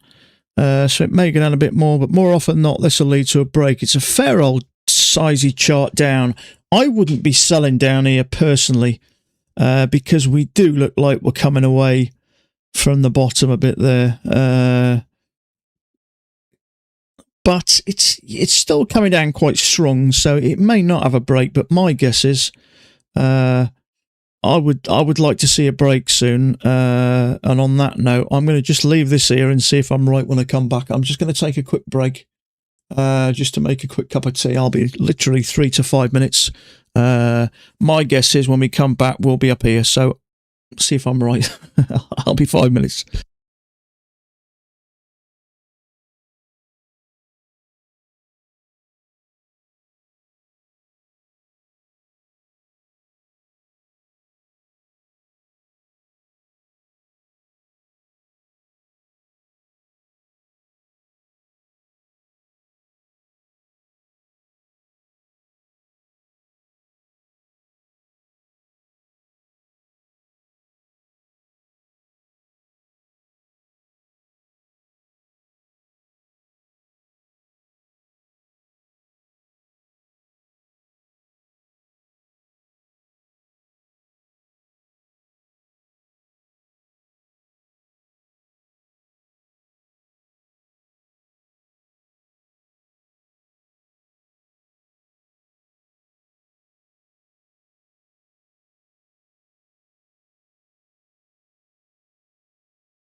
Okay.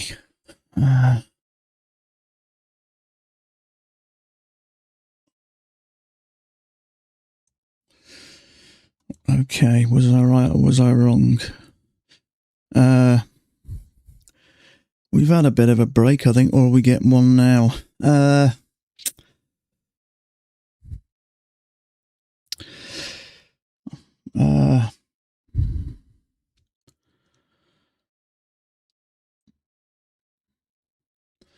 Just took a second entry.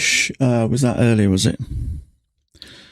Well, from how I originally drew my channel, we're getting small breaks, but I'm not convinced they are really. Well, what I will say is, whatever's happening, we are coming away, I think. So,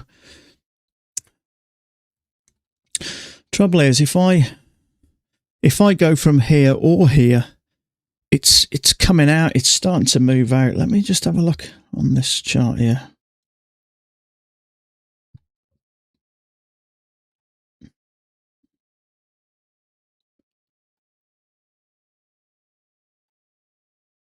It's hard to say whether it's in that channel or whether it's starting to kind of slip sideways.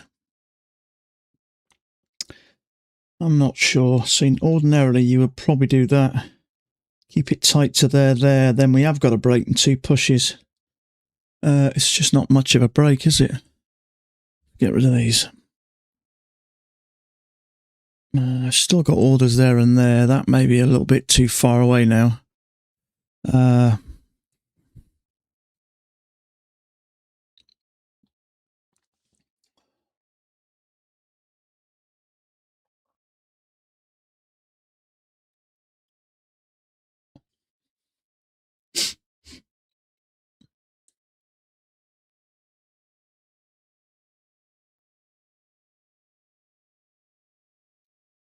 10,000 tick chart looks okay.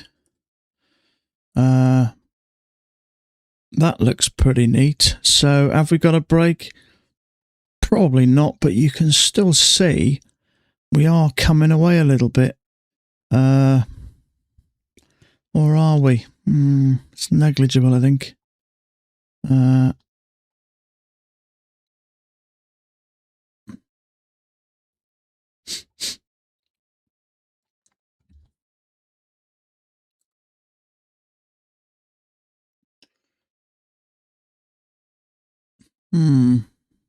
Thomas Wade has adjusted it a bit. I still have a sneaking feeling this is just going to push up and out in a minute.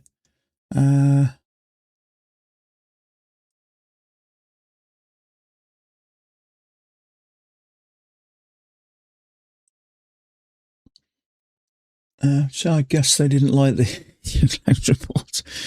Yeah, it's a fair old bearish move, that, isn't it? Considering, you know, there was a few had a channel going up there. I think it's safe to say it can go. I mean, that's a fair old move, that is, from, let's say, here. That's just shy of 100 points, that. Is this going to keep going down at the moment? I have a feeling we're going to get a break here. I can't see how this would come down, keep coming down at that level without having a break, and then maybe finding something a little bit less dramatic. Something like that. I just can't see that continuing down at that rate. Are we? I mean, this was the original channel from here to there, to there, to there. And we've had a small break and a few more, and now we're doing this. I expected this a little bit further back. But we've clearly got a break here now, however you've got this chart, even if you bring this out a little bit. But you can see how it's coming away here. Every time we get this little downswing, it's coming further and further away from this line. And now all of a sudden, you know, it did. I expected it a little bit further back here, but eventually, and that can help you sometimes getting into trades here when it's coming away. We're losing that downward momentum. So, I mean, you could sort of put that there, couldn't you? But we're still coming away. So, I don't really think it matters too much. Certainly doesn't matter now. We're getting a break. Now, I would still expect it to test the lows. Not from here. With a nearly 100-point move down, I'd expect a lot larger move than that. Unless it comes out and continues down at something a little bit wider. It's such a small move. We've got to at least do that, I think. At least.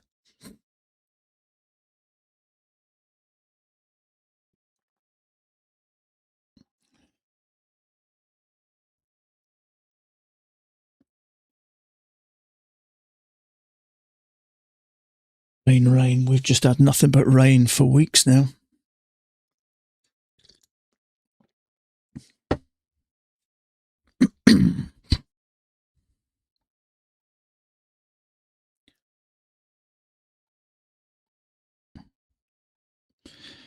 If this weather keeps on, we're going to, we may get sea view.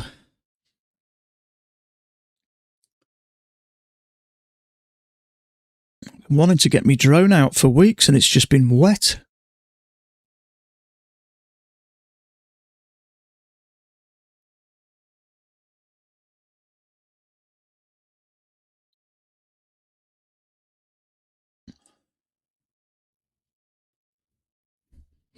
Okay, so break, new low already. This thing just doesn't want to stop, does it?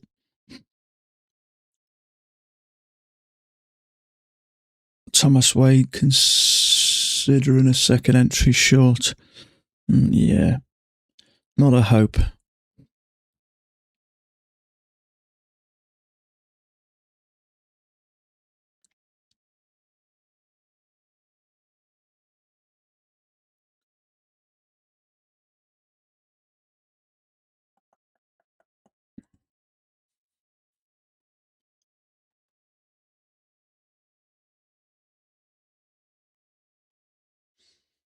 Market gave us a big FU. It's doing it more and more, isn't it? You just, there's no way you can short that, really. You got no idea what's going to happen. Such a big channel like that, quite often we do this, won't we? There's no chance you can get into there. It's rare a channel that steep does that and then falls straight down unless the world's ending or something dramatically is going on. Now, there's always a possibility that it's not a break and we're doing something a little bit more like this. I wouldn't be surprised. Such a small break and a continuation down, it could be a two-tiered channel. That wouldn't surprise me. It's fitting kind of nice at the bottom now. It's not slanted anymore. It's looking like a two-tiered channel. We're kind of testing this midline, so I wouldn't be surprised. I'm certainly not going to trust it. I mean, you could even take that to that, couldn't you? And then maybe drill that down a fraction. The trouble is, when it's like this, it's a bit hard to make the right decision. I mean, however way you adjust it, it can work.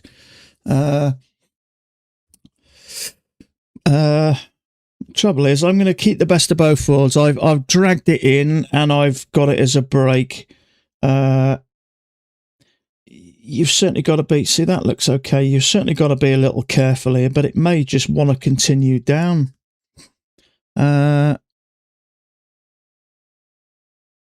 What news have we had today? Nothing significant, have we?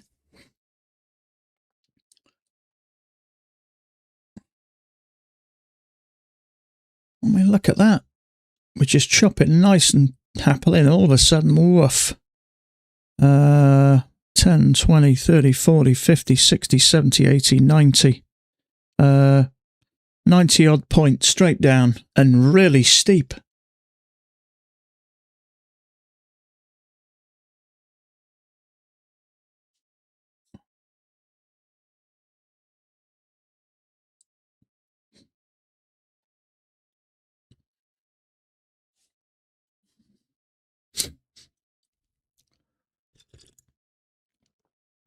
It's definitely boring as shit. No argument there. Trouble is, I guarantee I decide to get short there, it'll trigger me and stop me out. It doesn't matter what you do, every other bar's going down. I guarantee when you see this and you get that kind of FOMO feeling, you decide to jump in, that's when it turns around and sticks two fingers up at you. The market's really canny at that.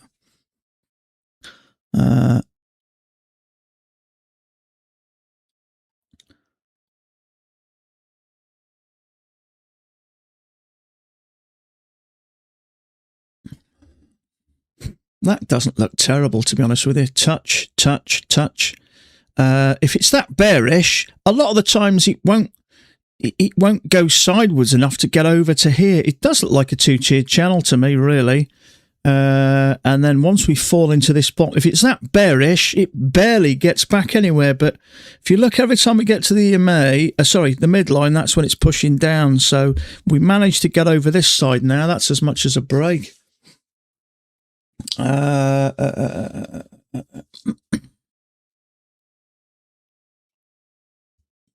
what's going on here.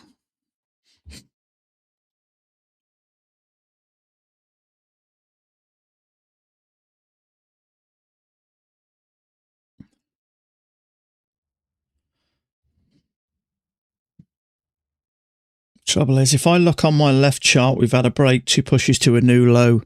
So I probably would avoid a second entry short here. We're too far from the EMA anyway.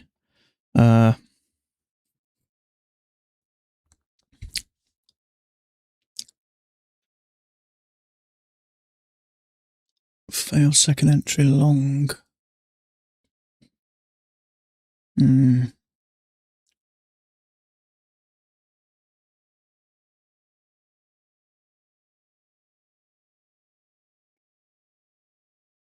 Hit your runner. Yeah, I'll be careful going long. Just look at the chart. As much as it could turn at any time, going long in this lot is absolute madness, really. Doesn't mean it won't, but yeah, sometimes when you think it can't go down any further, it just continues on for another 20, 30 points. So we got a little bit of choppiness here. Now let's see what happens.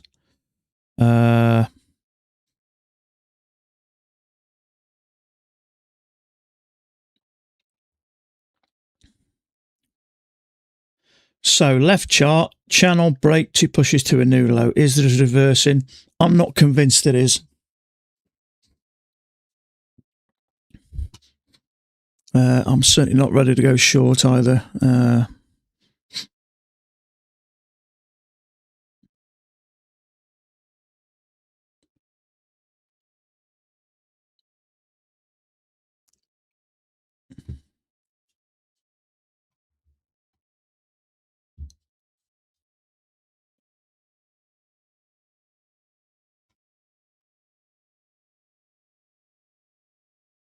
It doesn't even look like it's news either, because it just started to chop and then down it came.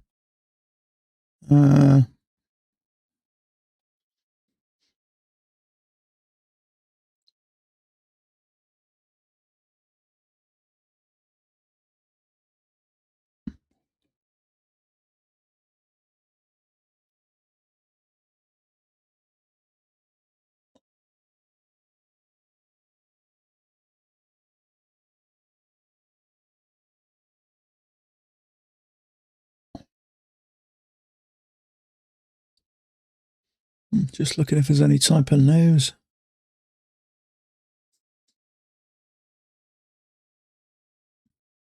Okay, so this is interesting. So on the 10,000 tick chart, clear break, new low. So that's a clear break to me. So you got to give this a bit of space now.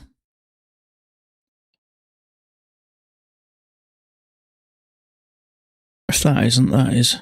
So yeah, break new low. So as much as my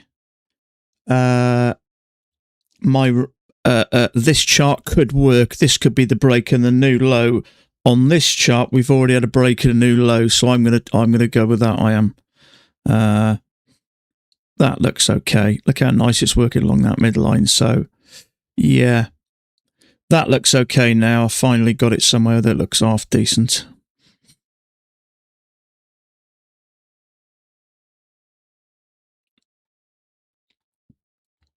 You can clearly see it's coming away further and further and further, and then we get that break, 2 pushes to a new low. Is this reversing? Well, if it is reversing, it's quite likely going to trap traders.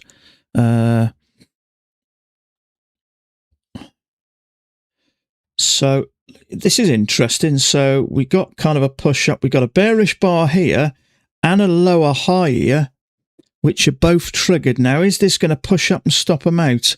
My guess is it probably is.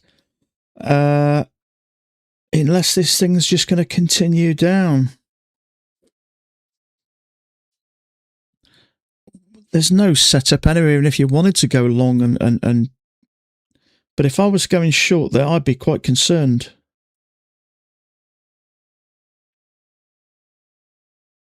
And not only that, look at the support there. You're going short twice there and the lower high right into support. Look what's happening now. I think that's going to fire straight above there. That one's already gone, the lower high, the bearish bar. There's bound to be traders selling here because you can adjust this one to make this kind of fit somehow.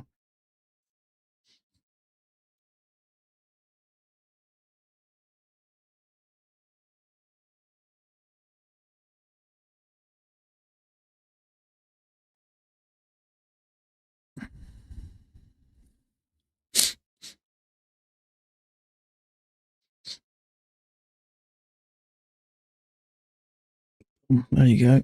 So if you took that, thinking we're coming down, or the lower high, pushed up, stopped you out.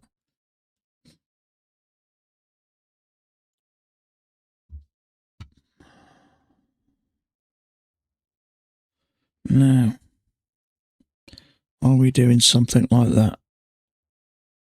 Leg up, breakout, pullback.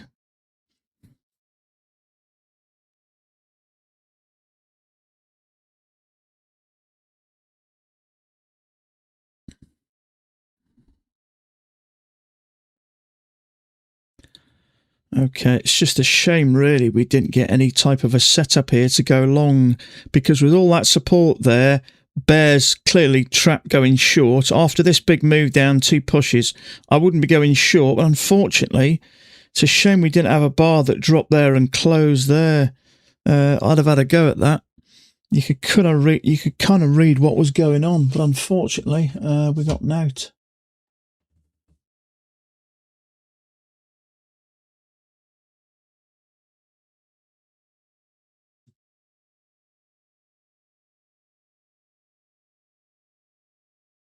Your chart's looking different, is it? Have you reloaded it?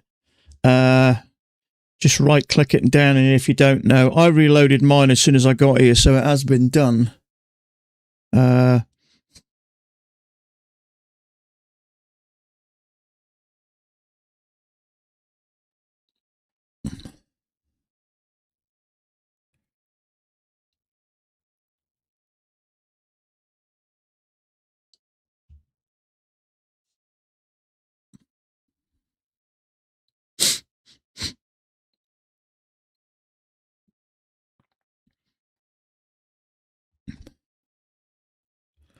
Does this look like it's reversing? No. It's not strong enough. So that may be 2 legs. So I probably would avoid a second entry long here.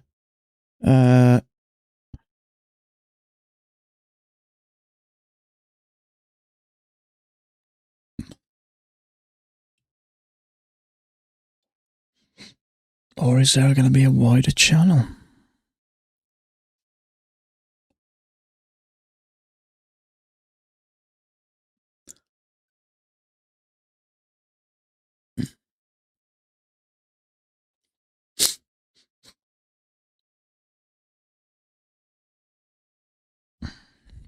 It's tempting, that is, but I'm leaving this. We've got 2 legs. It's just not moving up strongly enough for this may come a flushing down.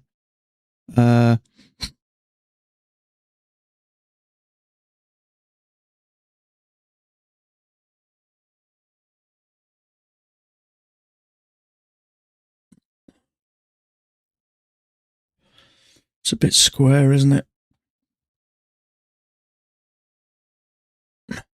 I could bring that out a bit, but we still got a little break. Just don't like this. I don't know whether it is going to come down and clear some of this liquidity. Yeah, it is tempting, but it's a bit boxy for me. You could argue there's a triple test. I'm just not sure at the moment. There are sellers at 95. I think it would have worked. Yeah, it would have worked. Just a bit. I'm just not a fan of it, really.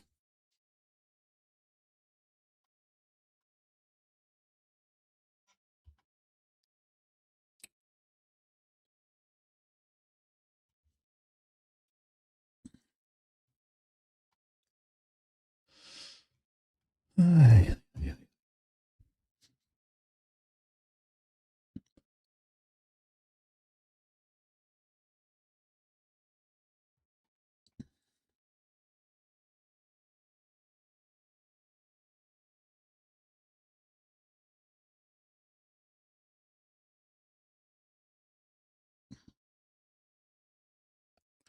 That one there.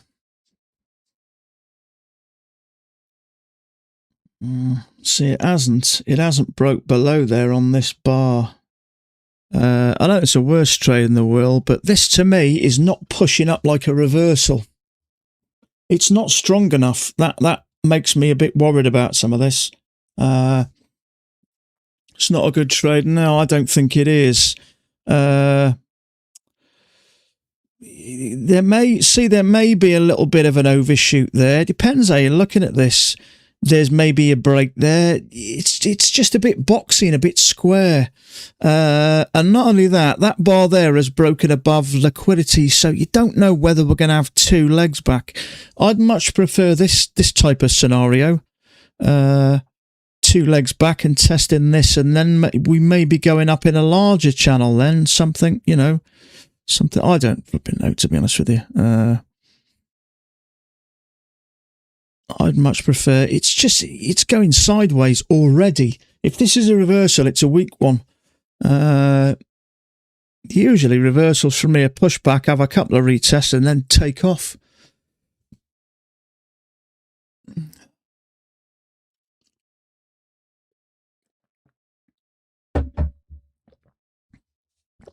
Lose enough of those and you'll reconsider. Yeah, trust me, when you do enough and it works, as soon as you get in. It is two little pulls back. If that had a push back, bounced off the midline or cleared that and then pushed up strong, closed on here, it may not be terrible. But yeah, I think after a while, you just get used to looking at something and go, something's not right. And I could tell it wasn't right. Look what it's doing now, see. This doesn't look like it's reversing strong to me. This is just, there's uncertainty here. Fortunately, it worked, but you can clearly see what's happening. This is not a strong move up. And if it's not a strong, those reversals, you expect it to take off, and this thing isn't. We've had two pushes up, now we're going sideways. So, I just don't think there's enough buyers wanting to get into this, really. 1, 2, 3 triple test. Would I want to go short? Not really. I don't really want to do anything at the moment, especially the size of that bar into the midline. It's an inside bar anyway. Yeah, it didn't look great here, really. Really, it wants to drop below there, doesn't it? If it was a really big stem and a small bar, that would probably look a little bit more encouraging, but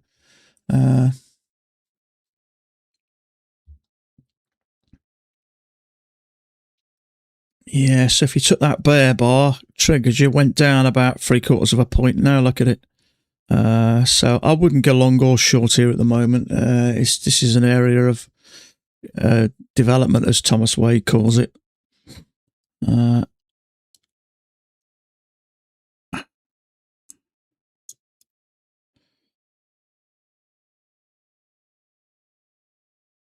So now all of a sudden, 1 minute it looks like that bear bar's trapped, then it pushes up. Now it looks like that bull bar's trapped. If this comes down below here, we may get down to this bottom.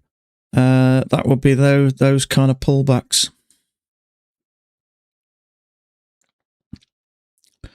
There we go. So if you went long there thinking this thing's going up, market thinks otherwise.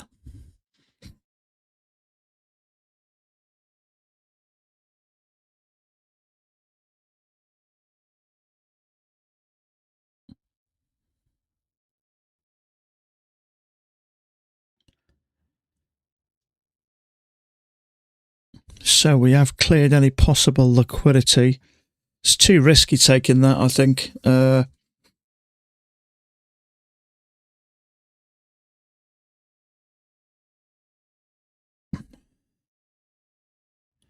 That's kind of what I was looking for, but I don't like it.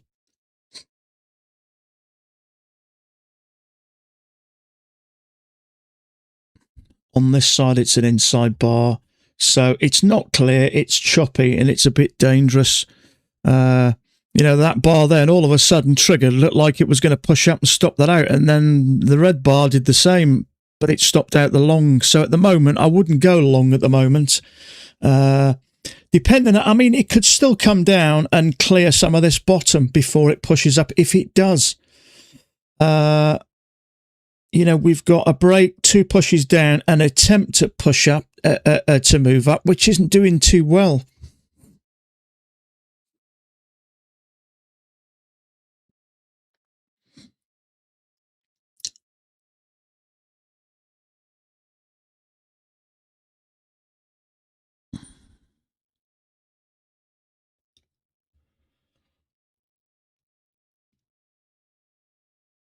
There is a higher low there. We've had 2 moves down, but you're going long into the midline. Just nothing you can do here, really.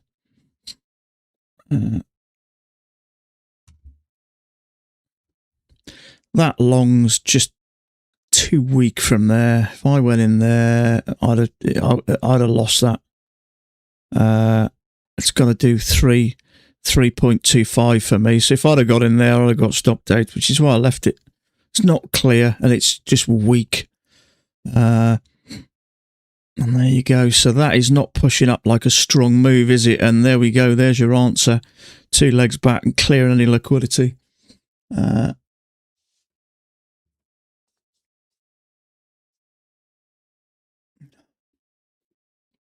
Now, there's a couple of attempts to push down. Let's see if we find any substance here to push up or whether it's going to come down and test this.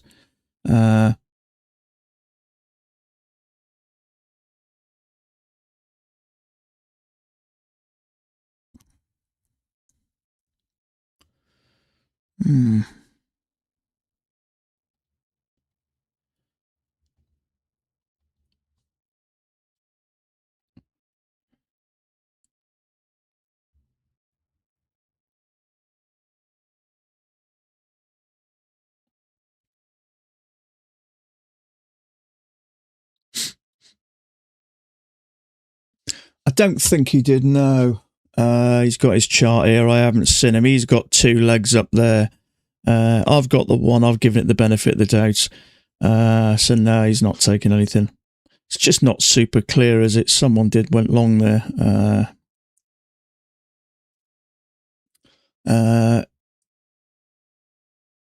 Did work, I think.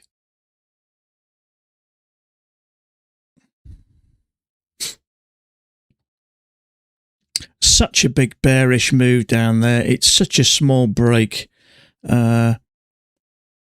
It's 1, 2, 3. It almost looks like a triple test, doesn't it? And then 2 legs down. So, the trouble is, I would be careful short in here as well, because I wouldn't be shocked if we had another attempt up there.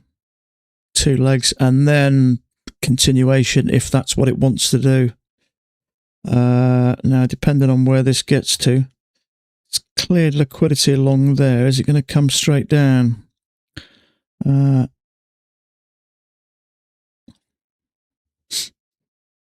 are buyers at 77 down here.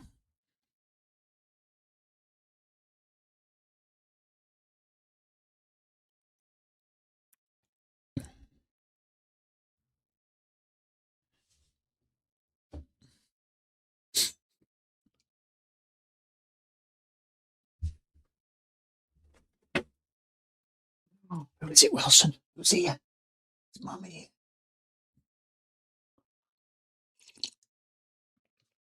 Mummy's here. Who's it?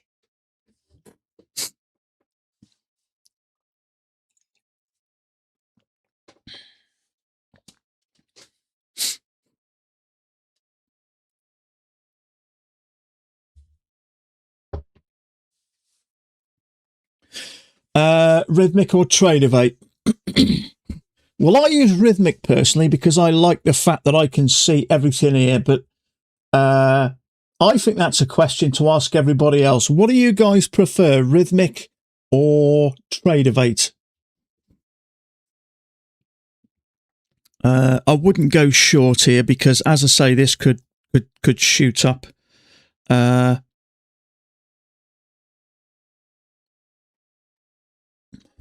Actually, let me see if I can do a poll here. How do I do a poll? I don't know.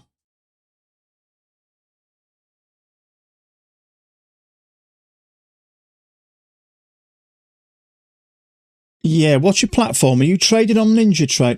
Did you say you're trading on Ninja? And for using Ninja with API? Yeah, you traded on Ninja. Yeah, I use Rhythmic. Rhythmic used to be a bit problematic, but it's okay at the moment. You've got a little bit more control over what you're seeing as well. So yeah, that would be my bet. Stick with Rhythmic.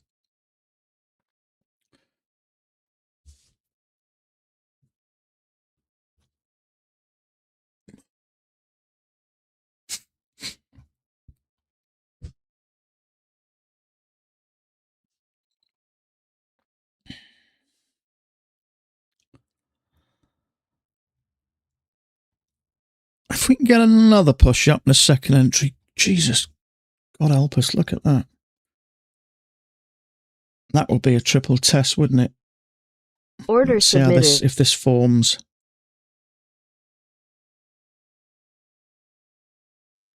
Order submitted. Okay, triple test. Let's see if this works. It's not a huge risk. It's backing fire on me, I think, isn't it? Oh.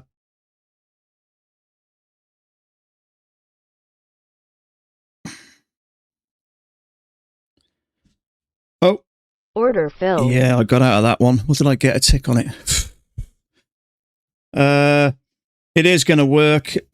Oh, I just didn't like the way it came back like that. Never mind. You could take it on this side, but it's 24 damn ticks.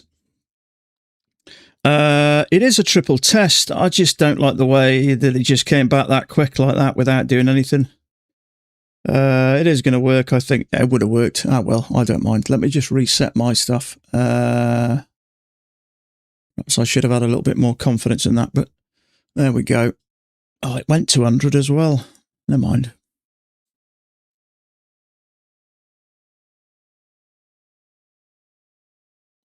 That wasn't a bad trade, actually. I should have just left it. Channel down, triple test, second entry short. I should have left it. Oh, well.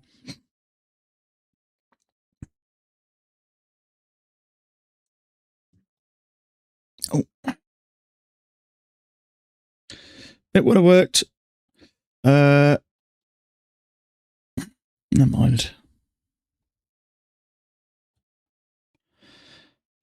See, there is a second entry there, but the bar's massive. See if it pulls back a little bit first. See if we get a lower high. I don't think we're going to. You enter before the bar formed. I'm not entering in that. It's massive. It's too late, unfortunately. Yeah, it's just the way it popped back a little bit like that. It's just one of those things, and it's sometimes you just got to have your confidence. Let's see if we get a lower high from here. We may get a second leg down, then test the bottom. That's no good. It's too far, that is.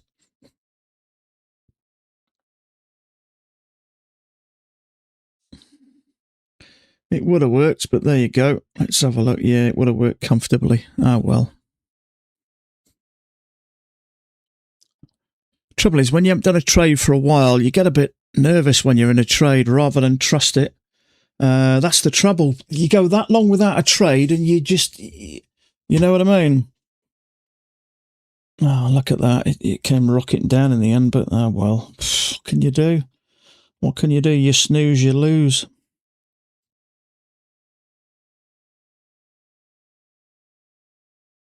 I entered on this chart here, yeah, second entry short. It was okay, actually. It came down and worked. It just flipped back a little bit, and I just lost my confidence a bit. Trouble is, when you haven't taken a trade for a while, it's frustrating. Oh, well. See what goes here.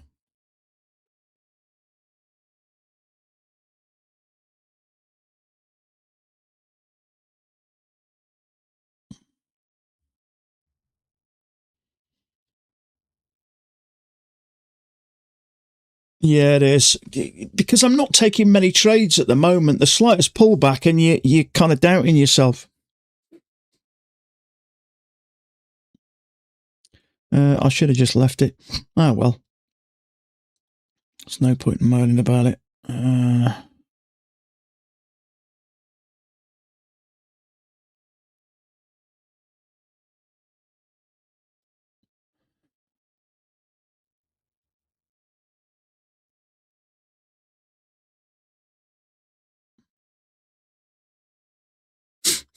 Can't take it now. It's getting a bit choppy now. And that bar's bloody huge.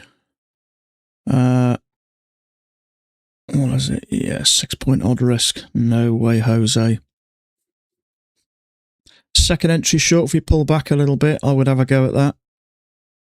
It's got to be up here, though, because we have got a bit of support here.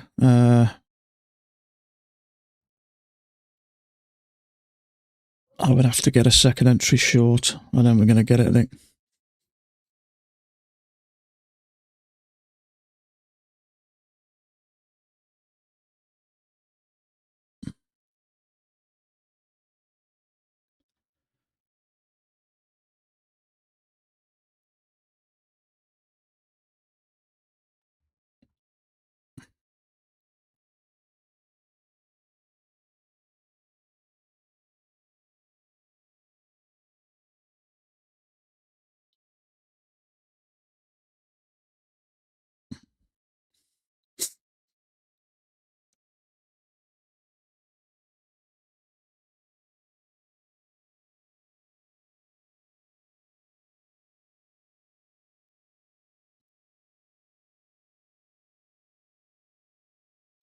There is a lower high there, but that's risky going in short into that.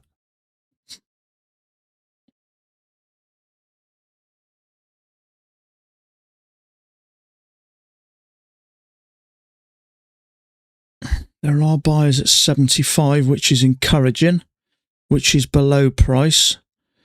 I'd much prefer that a bit higher.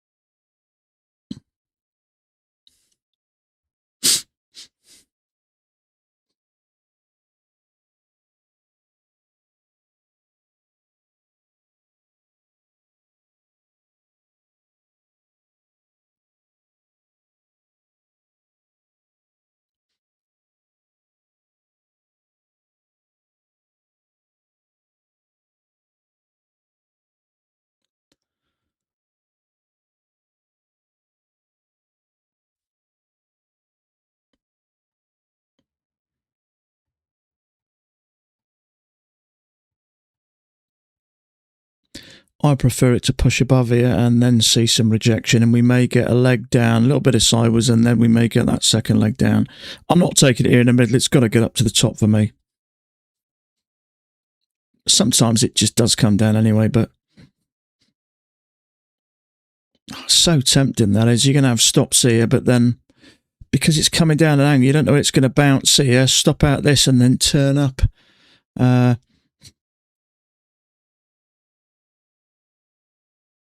So there's a chunk of buyers at 80 right at the bottom. You can see 300 contracts. I can't short right into 300 contracts. 300 contracts right there. Sellers at 90, which is up here. That's what I'd prefer. Not a huge amount, but enough. So sellers are there. That's a better option. We break above liquidity here, and then maybe we come down. Yeah, I just can't short it. There's sellers down here, which is right below all this. But we need to get up here, really. Maybe 1, 2, a proper true triple test, maybe. Especially when it's flicking around like this.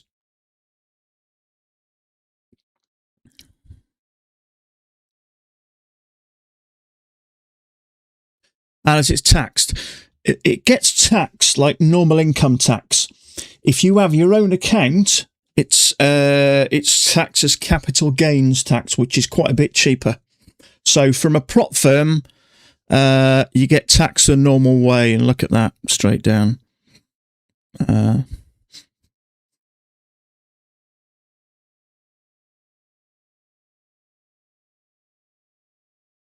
But all your prop firm expenses and any computer equipment and all that, you can write off against your tax.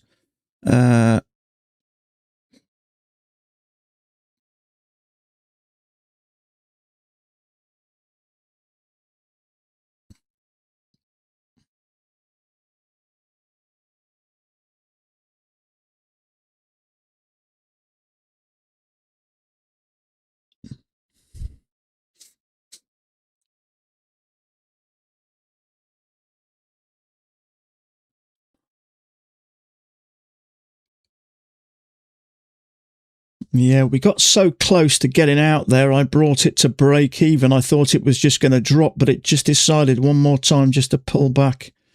It's a bit frustrating, but I was only a few ticks away. When it started, it got close to there. When it started to pull back, I'm thinking, is this going to push up? Because it's almost like a triple test down here, isn't it? But the trouble is, when you haven't taken a trade for a while, you start to have a few trust issues. Actually, that was a perfect position. Now I sit and look at it. Although it came back a couple of times, it got nowhere near that stop.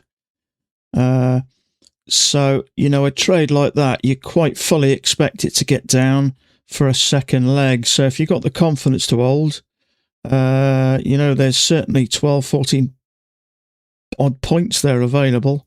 I mean, so depends how you trade it. I don't like to hang around. I like to get in out. Actually, looking at that, it's actually a really nice triple test, second entry short. Trouble is, when you don't have a lot of time to make a decision, it's very easy when you haven't taken a trade for a while. Really enjoy days when we get clear direction. Yeah, we certainly did there, didn't we? Unfortunately, we didn't get a lot in, but it does look like 2 legs down, and we've broken the low. So it's such a flimsy break with 2 legs down, and that just didn't look like it had any energy. So, so we came down, made a new low. Now let's see how this acts.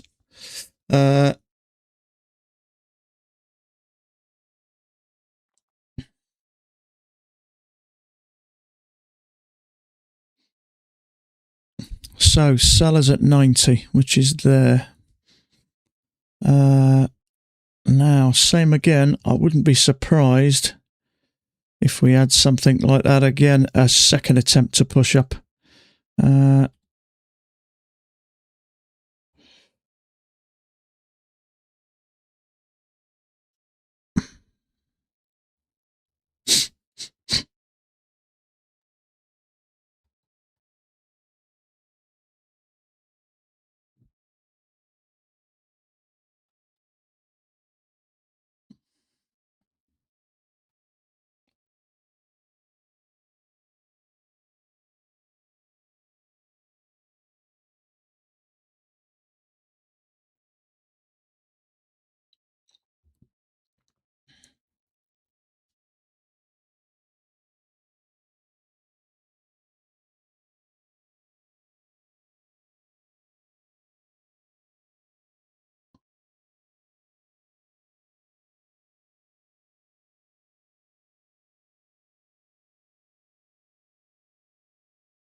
So I'd expect a lot of this liquidity to go now. As I say, this looks like 2 legs down. A second entry long off the bottom wouldn't be a bad option, I think.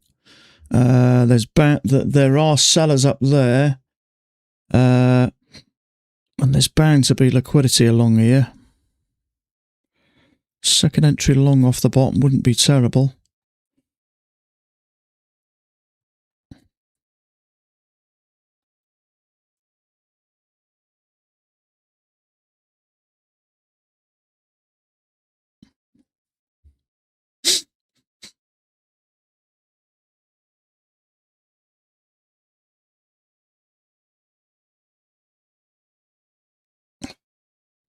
Stranger.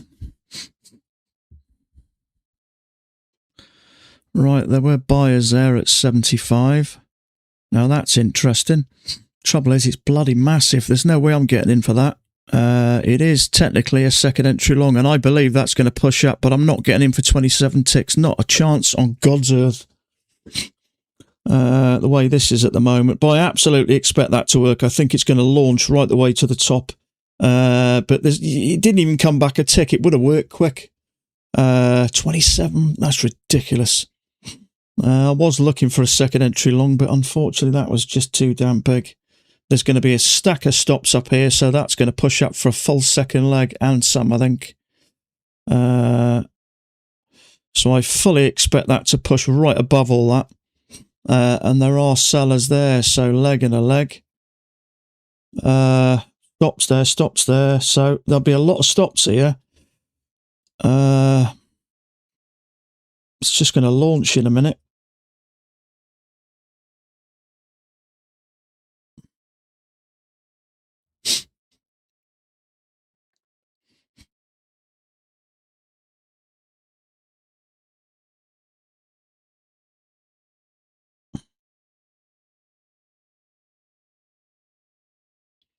Possible failure.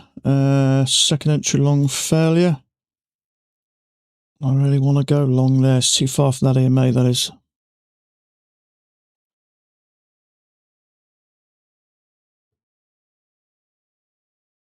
If it gets above there, it's going to take off in it.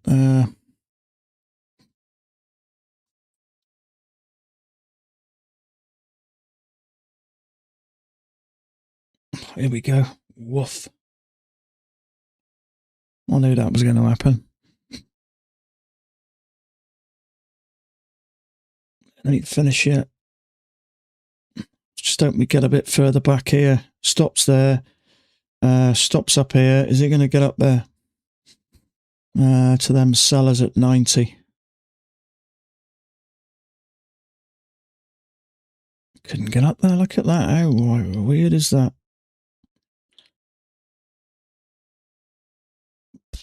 Look at that.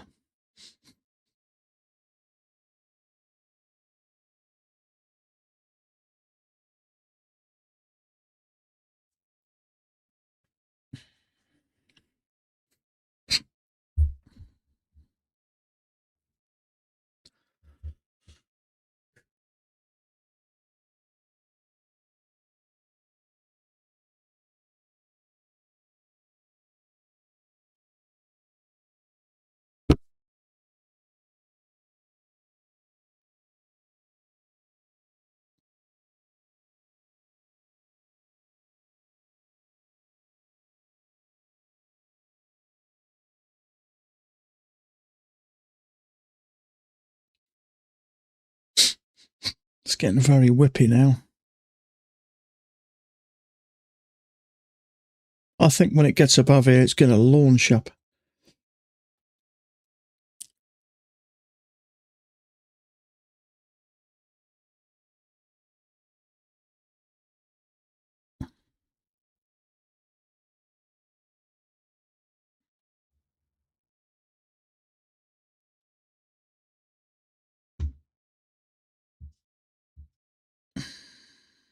There it goes. Shame there.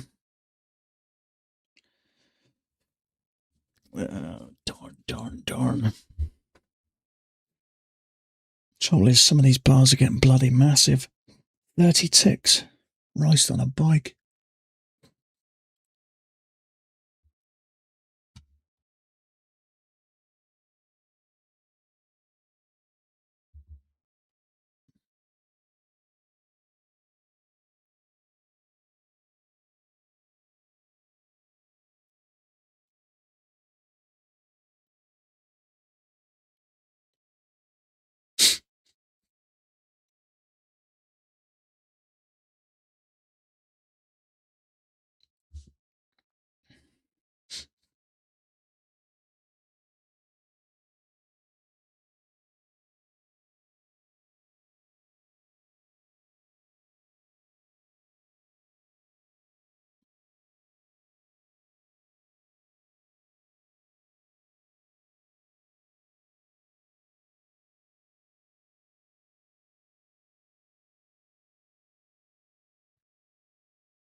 This is mind-blowing, isn't it? This is.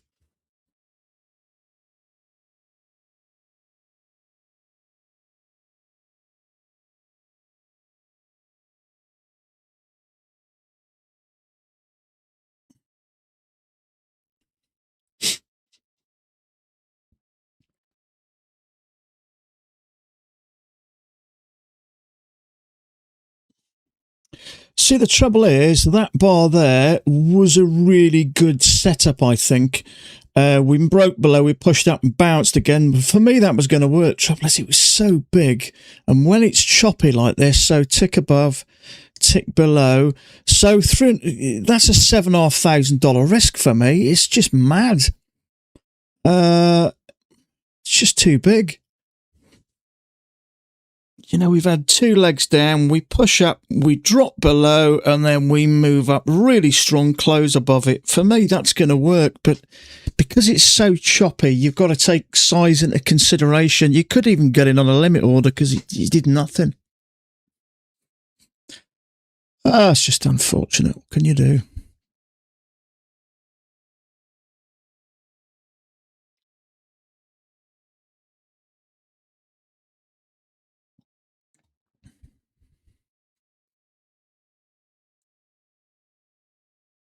I mean, is this thing going to cruise down some more or what?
Between the 25 and 50, Val, is the cheapest or best, or 50, the same price. The cheapest is 25. There's not a huge amount of difference. If you just want some experience of what it feels like, then just go with the cheapest. If there's hardly anything different, if you've not done one before, chances are you're not going to get it to a PA. Even if you do, you'll blow it. You will, I guarantee it. So if it was me, again, just go with a 25 with the cheapest and just get one of them. There's a little second entry short there. It may come down. There'll be some stops there, but it's a bit congested. So I'm going to leave this. It's a little bit sideways. You just never know. And that bar's getting increasingly bigger. It's going to be an engulfing in a minute. It will be before it ends. You can't take it now anyway. If that pushed a bit up and sat below there, then I may have had a go at it, but the move's already made.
There was a post on Mac's forum about the journey of a trader. The last stage is realizing it's not about the strategy, it's about you. Yeah.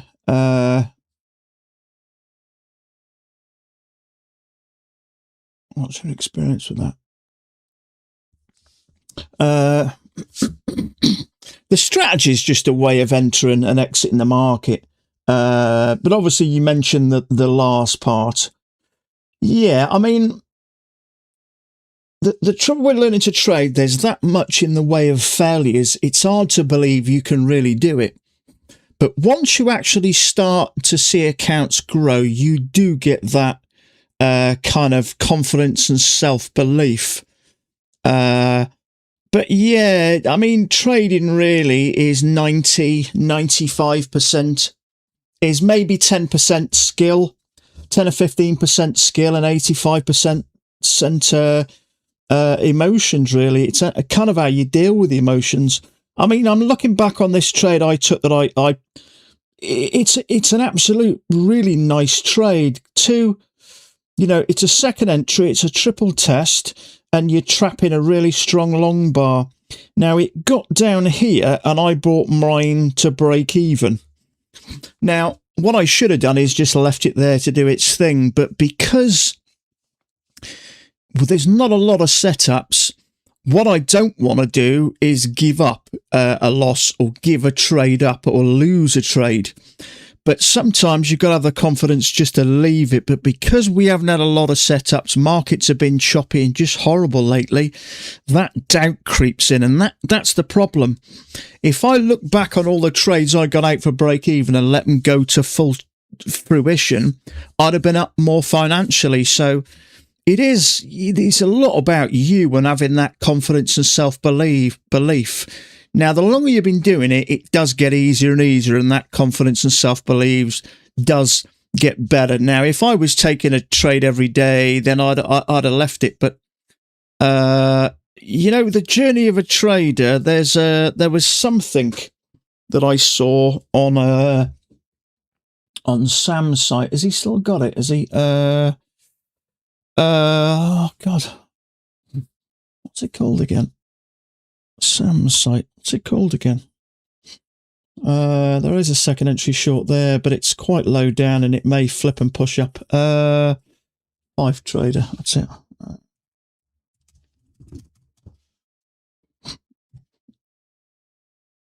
See if he's still got it there. I don't know if he has.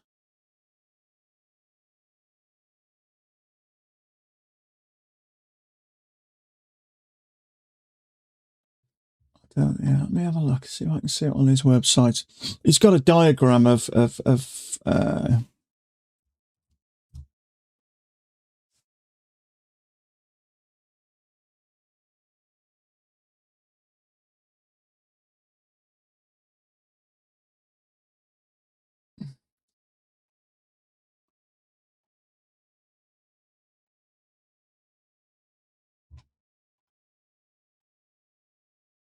okay, I got it here. Yeah, so this is a trader's journey, and when you think about it and break it down, it makes perfect sense. So when you start trading and you get a sim or whatever, and you make a few wins, you get that initial win and euphoria, and you think, yeah, this is for me. I'm going to make some money here.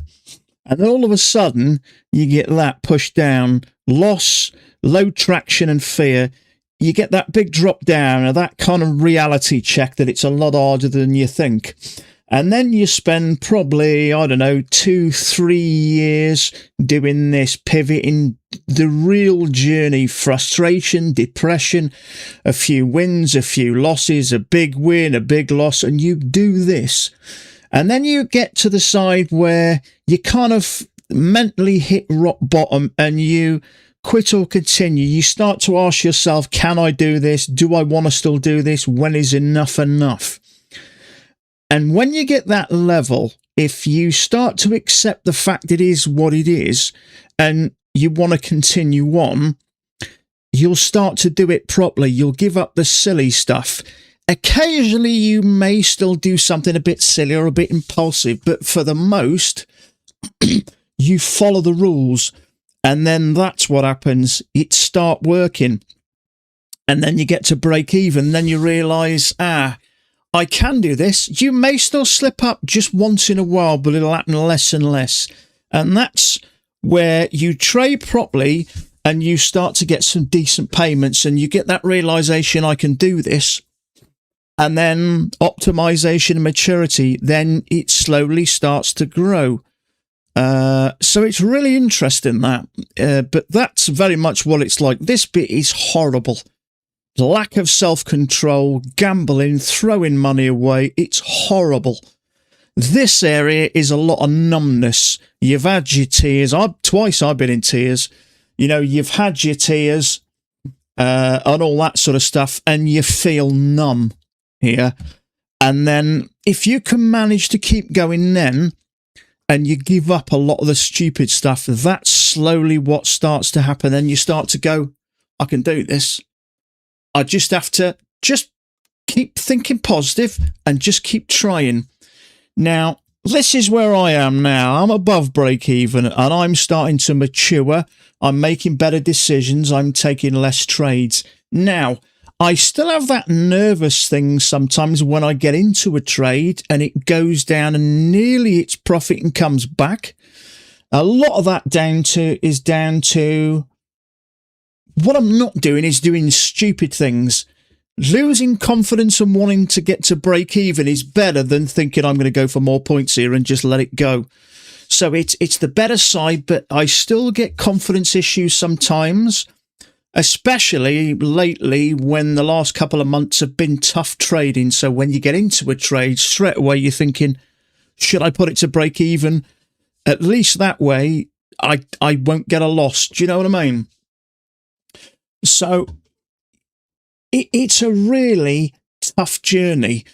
And you don't really appreciate it until you start to come out the other side, which is why a couple of people mentioned a while ago, would I teach my daughter? And my first thoughts were, I do not want her to go through what I've been through, but if you just work at it and keep coming back and keep trying and learning, it's impossible not to improve. So when you think you're frustrated and you just can't take any more, take a break, but keep coming back. But just keep it in mind, this is all part of the learning process. I know you feel like you're on your own and you're down on your arse and your money's going and that, but if you can just hold it together and keep plodding on, that's when things will start to change, and they will. But don't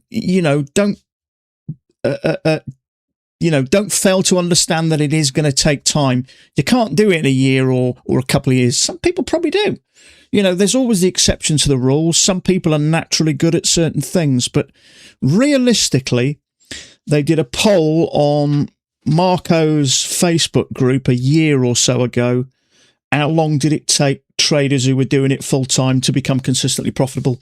And the majority was between 4 to 6 years. So if you look at 5 years as some kind of a target of where it's likely to take you, you're not kind of going to be far wrong. Do you put the EMA? Do you put the EMA on each tick or on the bar close? The EMA. What do you mean? Put the EMA? The EMA stays there. It kind of does its own thing. You might have to rephrase that one, bud. Finally, got a good one today. Good on you. 100% what Lance says. You need to trust the thing and eventually grow. I still have my frustrations where I don't do probably what I should have done. I should have just held there and it would have worked, but I ended up losing, I ended up missing out on some profit, which I've sat patiently here for. But, every day is kind of a school day. Next time I see a nice trade, I'll remember this and I'll leave it. So, but, I still have my days where I lose a little bit of confidence for one reason or other. It doesn't all happen overnight, but I know I'm confident in my own ability to read the price and read the charts. It's just having the confidence to leave the trades. The one bit you do least of all is sit through a trade. You may spend a minute sat through a trade in a week, whereas you may spend 12, 15 hours sat looking at the charts. The tiny bit is being in the trade, and that sometimes can be a little nerve-wracking. But that's okay. It's all kind of part and parcel of it, and it gets better and easier. Over time. Every day you're learning. You're learning something. Trading never go up.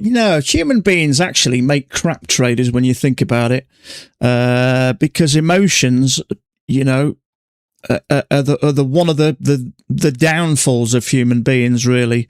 Well, from a trader's point of view, of course. But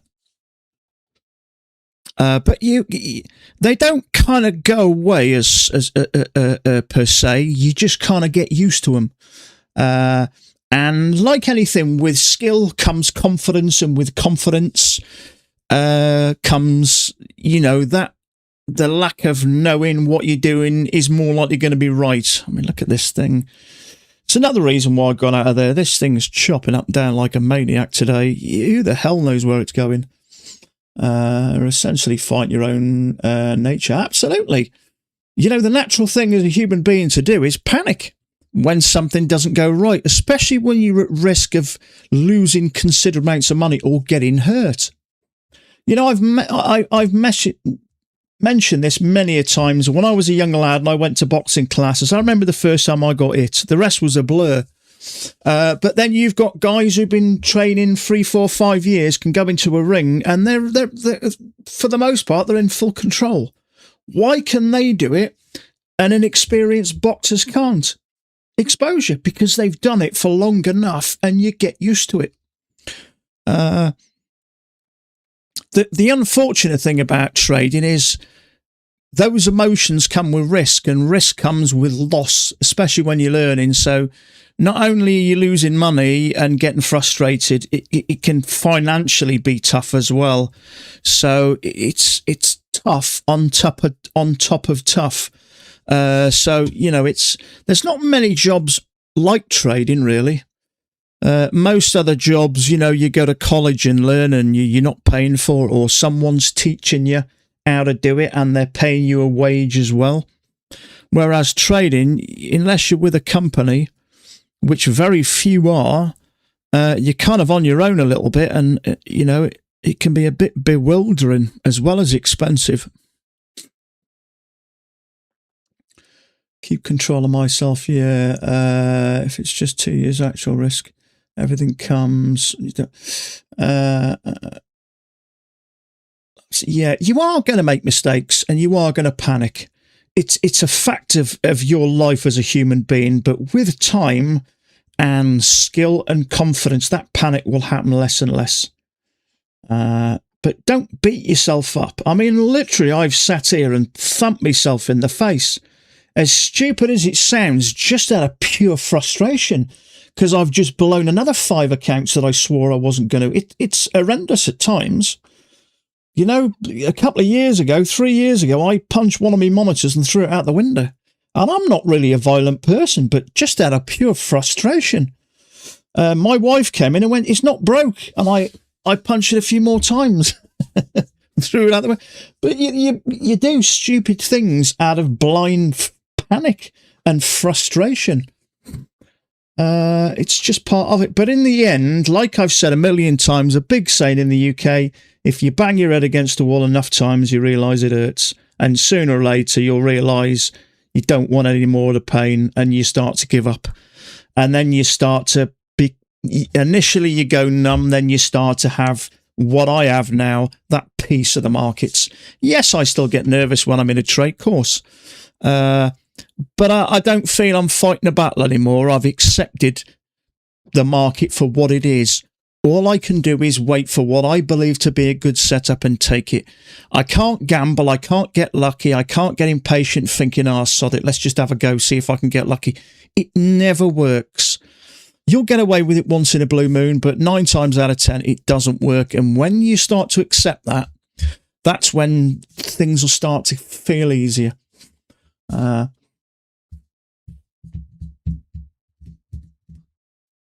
Few computer mice. I'm all right with mice. These are quite expensive. I buy, this is the second or third one I've had. I buy these Logitechs. This is the MX Master 3. I've had the 2 my daughter's got at the moment.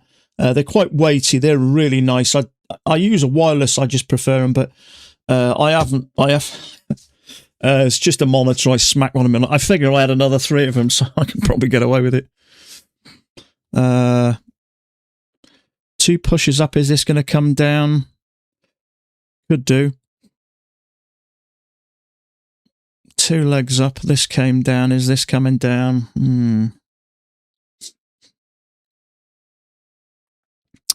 Who knows? But yeah, it is frustrating. But what you've got to try and do as well is learn to accept and forgive yourself. All you're doing is what feels natural when you panic.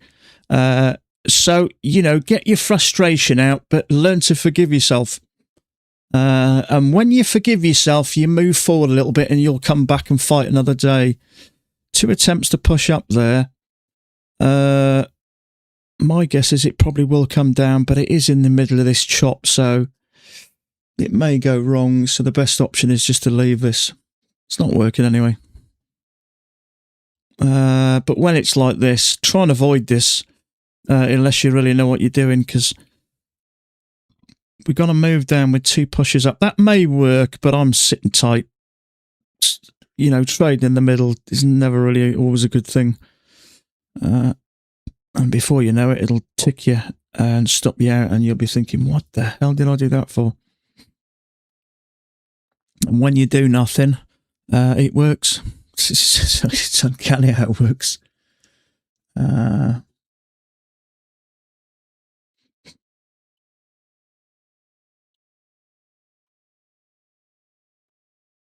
could have been sitting on $3,000 profit if I'd have just kept me kept me nerve and just let that work. But same again, you learn to forgive yourself. I'd rather put it to break even and risk not making profit than take a loss. Not that I think I'd have took a loss there. The more I look at it, the more I think it was a good trade. But, you know, even I may have stopped the silly stuff and the panicking, but I still get nervous in a trade, especially when you don't take them much, which is kind of the way it's been.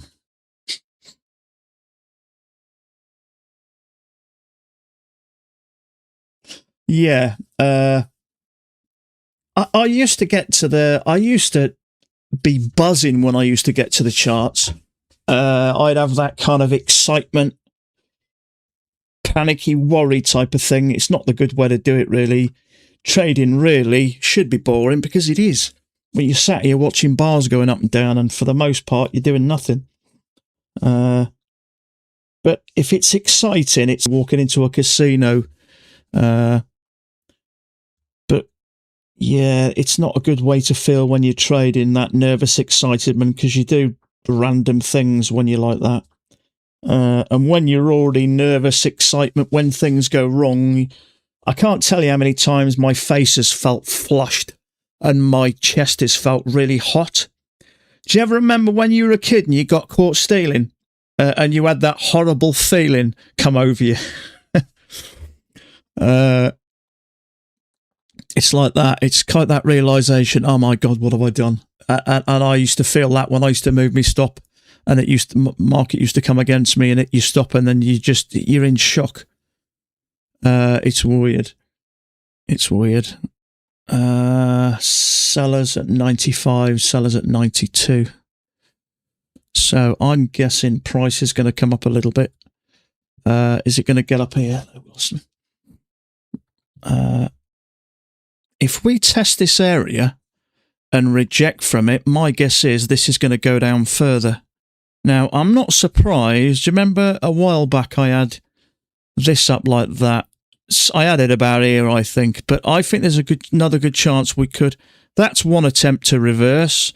A couple of legs back, a little bit of chop, 2 legs up, a second attempt to reverse. So if we get rejected here, and I think we may do, because I can see a fair amount of orders sat there, then I believe price is going to continue down.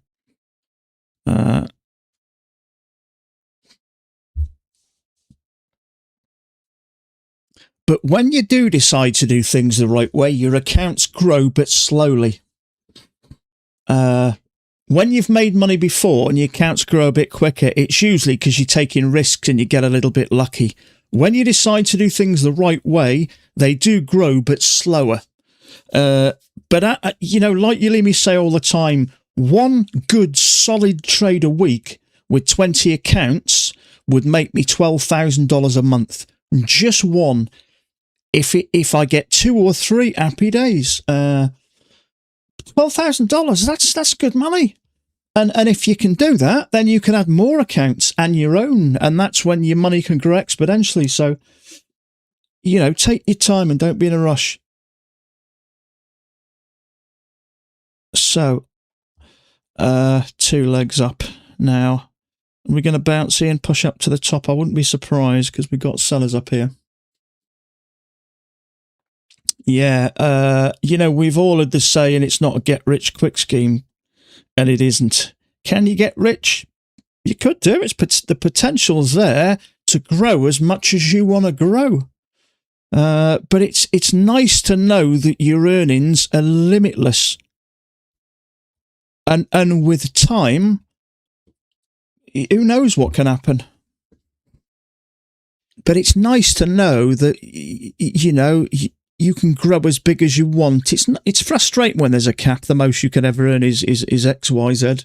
But it's nice to know it's up to you how much you're kind of willing to pursue things. So we've got a channel air break, new high, coming back, retest the EMA. I still think this is going to push up here and test this area here. As I say, I wouldn't take that trade as a lower high. because I think 2 legs up, you can see there's orders up here. I wouldn't go long either, to be honest with you, because it's very much like that. Who knows what may happen?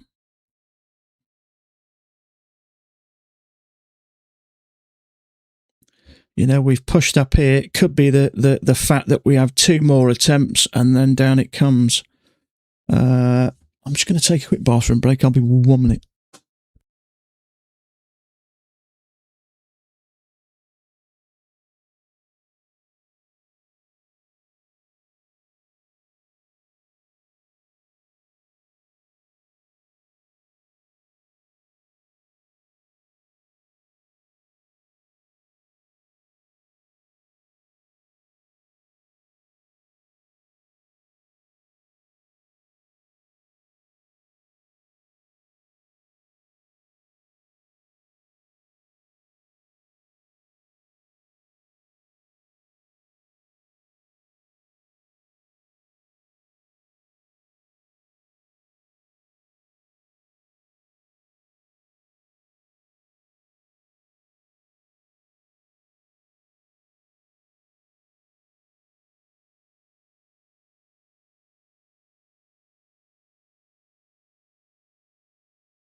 Okay, so sellers at 95.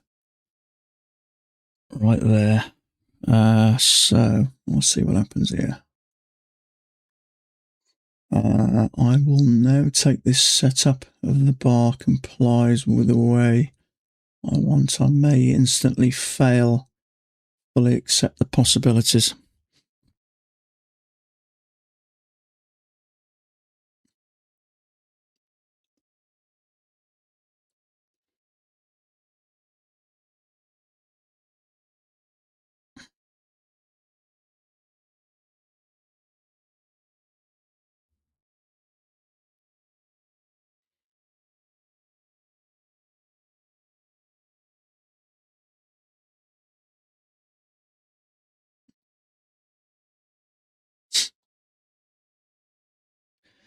So there is a second entry long there. Do I really want to go long on top of their bounce? It's just very choppy at the moment.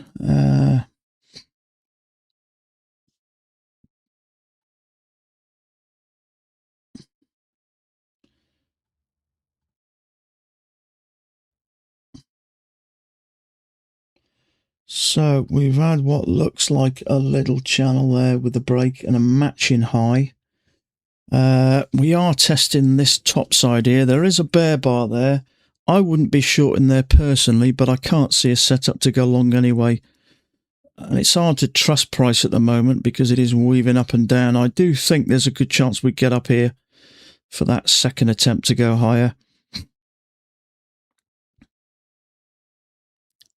It's an inside bar on the right side, so and regardless of whether it works, I wouldn't take it.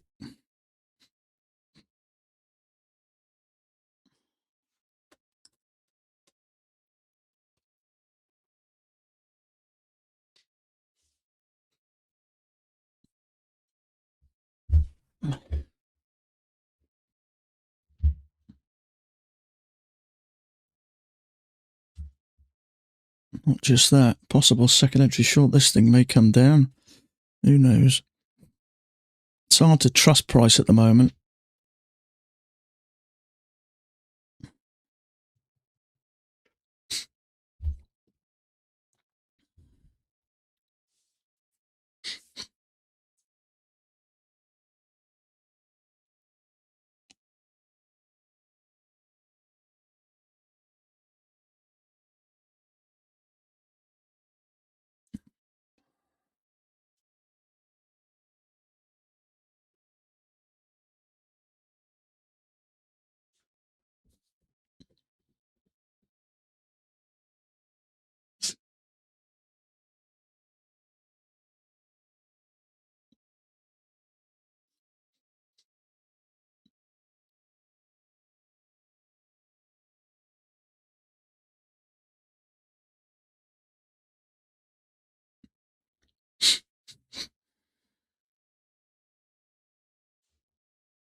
See what I mean? 1 minute it's looking like we're shorting, next minute looking like we're going up. It's all over the place.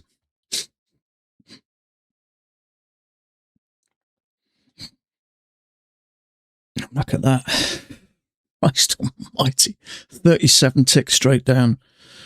I was hoping we'd get a little bit higher towards this line here. That would give us 2 legs. But that might be as far as she goes.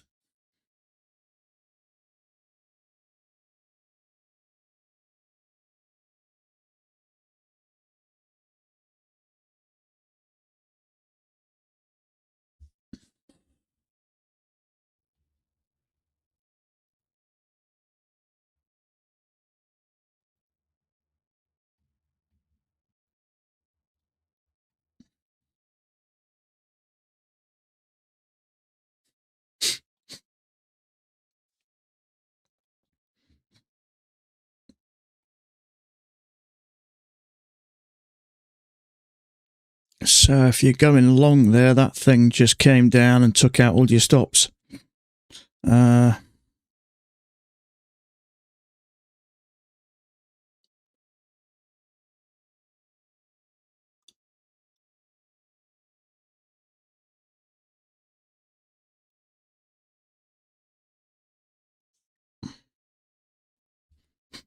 Just having a quick browse at the 10,000 tick chart. It's been a funny old day, actually. I mean, look at that move down like that.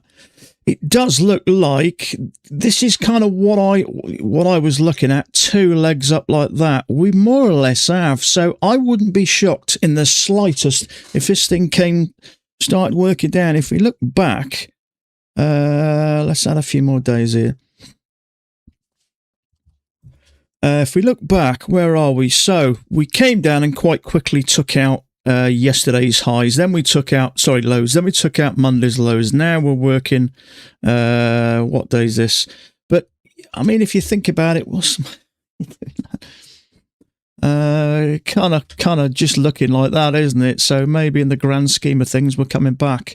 But if I take that onto the daily, you can't get, you can understand why we're, let me just kill some of this. You can understand why this thing's pulling back. It's kind of very up and down, isn't it? I mean, what's going on in the world at the moment? We've got all this stuff with Iran just kind of looming in the background, haven't we? It's hard to know.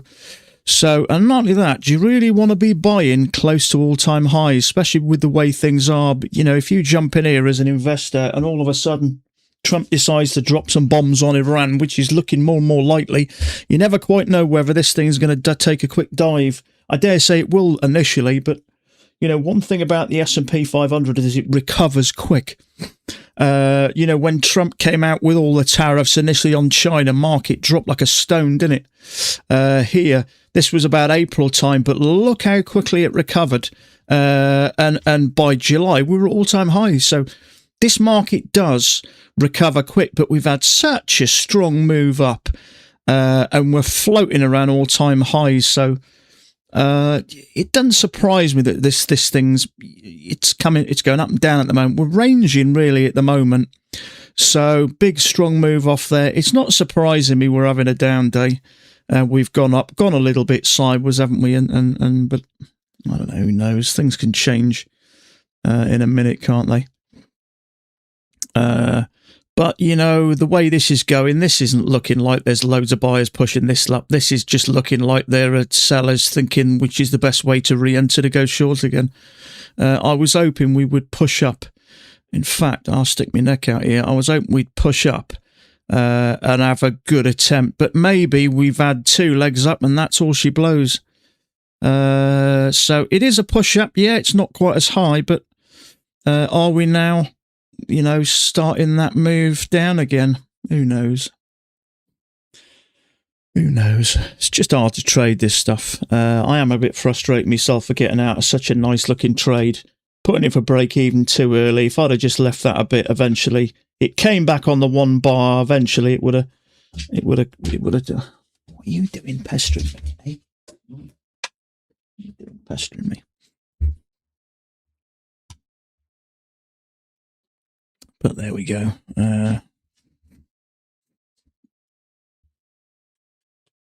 because I haven't taken many trades lately, and as soon as you get into one and it starts to work, you kind of got that urge to get you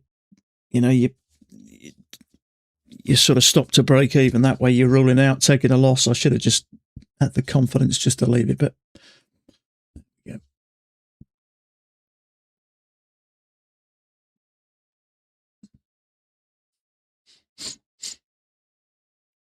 Oil's quite bearish as well. We're having a fair move down on oil today.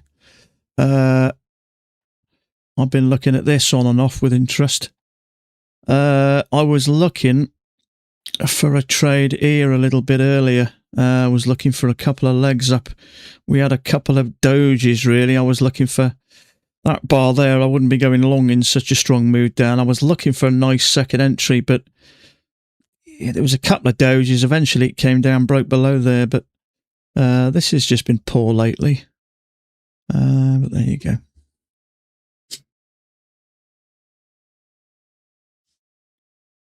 I've never seen Thomas Wade take as many losses as he's taken in the last 2 months. The good thing is it doesn't scare him getting into a trade. He's got more confidence in his trades than me, regardless of whether they win or lose. I don't think I ever see him move his stop until he's made his profit before his runner. He's really solid there, isn't he? But considering he takes losses, he just plods on, doesn't he? He's got some good self-control, Thomas has.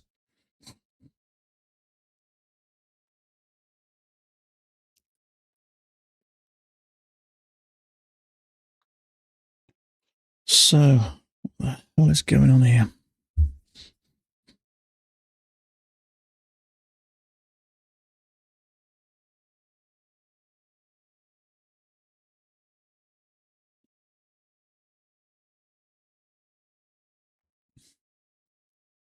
Well, I've been going for 3 hours, 20 minutes.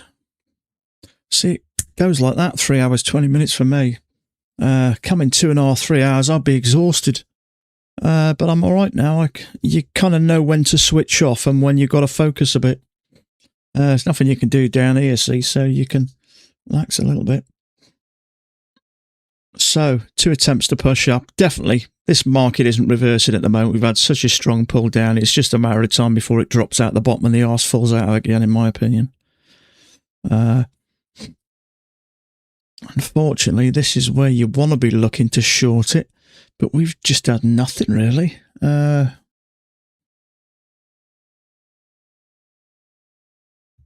done, are you, Richard? Yeah, you take it easy, buddy.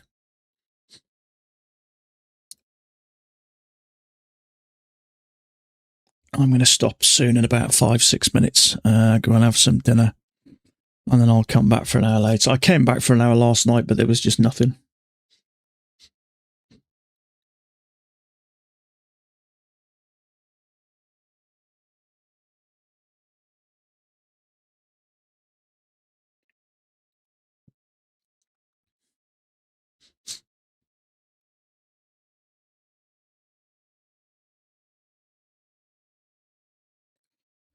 So, oh, that's not what I wanted to move. So there are buyers at 70. There are traders wanting to trade this. It may still go up and get above here. You never know.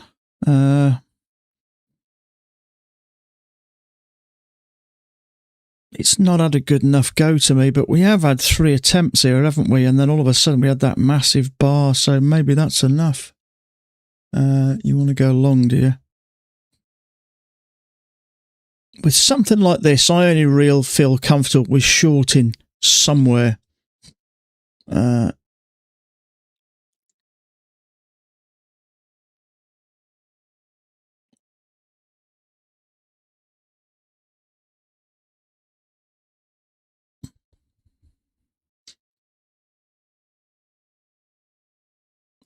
Okay, I'm going to leave it there, folks. I'm going to go and have some dinner. I will pop back for an hour later. How much does it cost per month to have 20?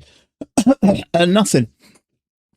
You do like so when you pass your evaluation, you got 2 options. Then you can either pay a monthly fee or a one-off. Don't ever touch the monthly fee. Just pay the one-off. At the moment, it's $75, and that's it. That's all you pay. I could have these accounts for 12 months. It wouldn't cost me a single penny. So once you've got them, you pay your PA fee or whatever you pay on your thing. That's it. There's no more payment. So you kind of got them. So, you can take your time then and kind of grow them. I'll be back tomorrow. I'm going to pop back later for an hour after I've had some dinner and see how we get on. If I take a trade before, I won't bother, but I haven't taken one as of yet, so I will come back for an hour later. So I'm going to leave you guys to it. So I appreciate your company. Best of luck if you're carrying on trading. Remember, and I've said this before, you can Facebook Messenger me anytime for a chat about anything. I'm always happy to talk, as you guys should know by now. So if there's something on your mind or whatever, feel free. So, you take it easy, pal. I'll see you guys tomorrow. Have a great evening. Stay safe. We'll catch up tomorrow.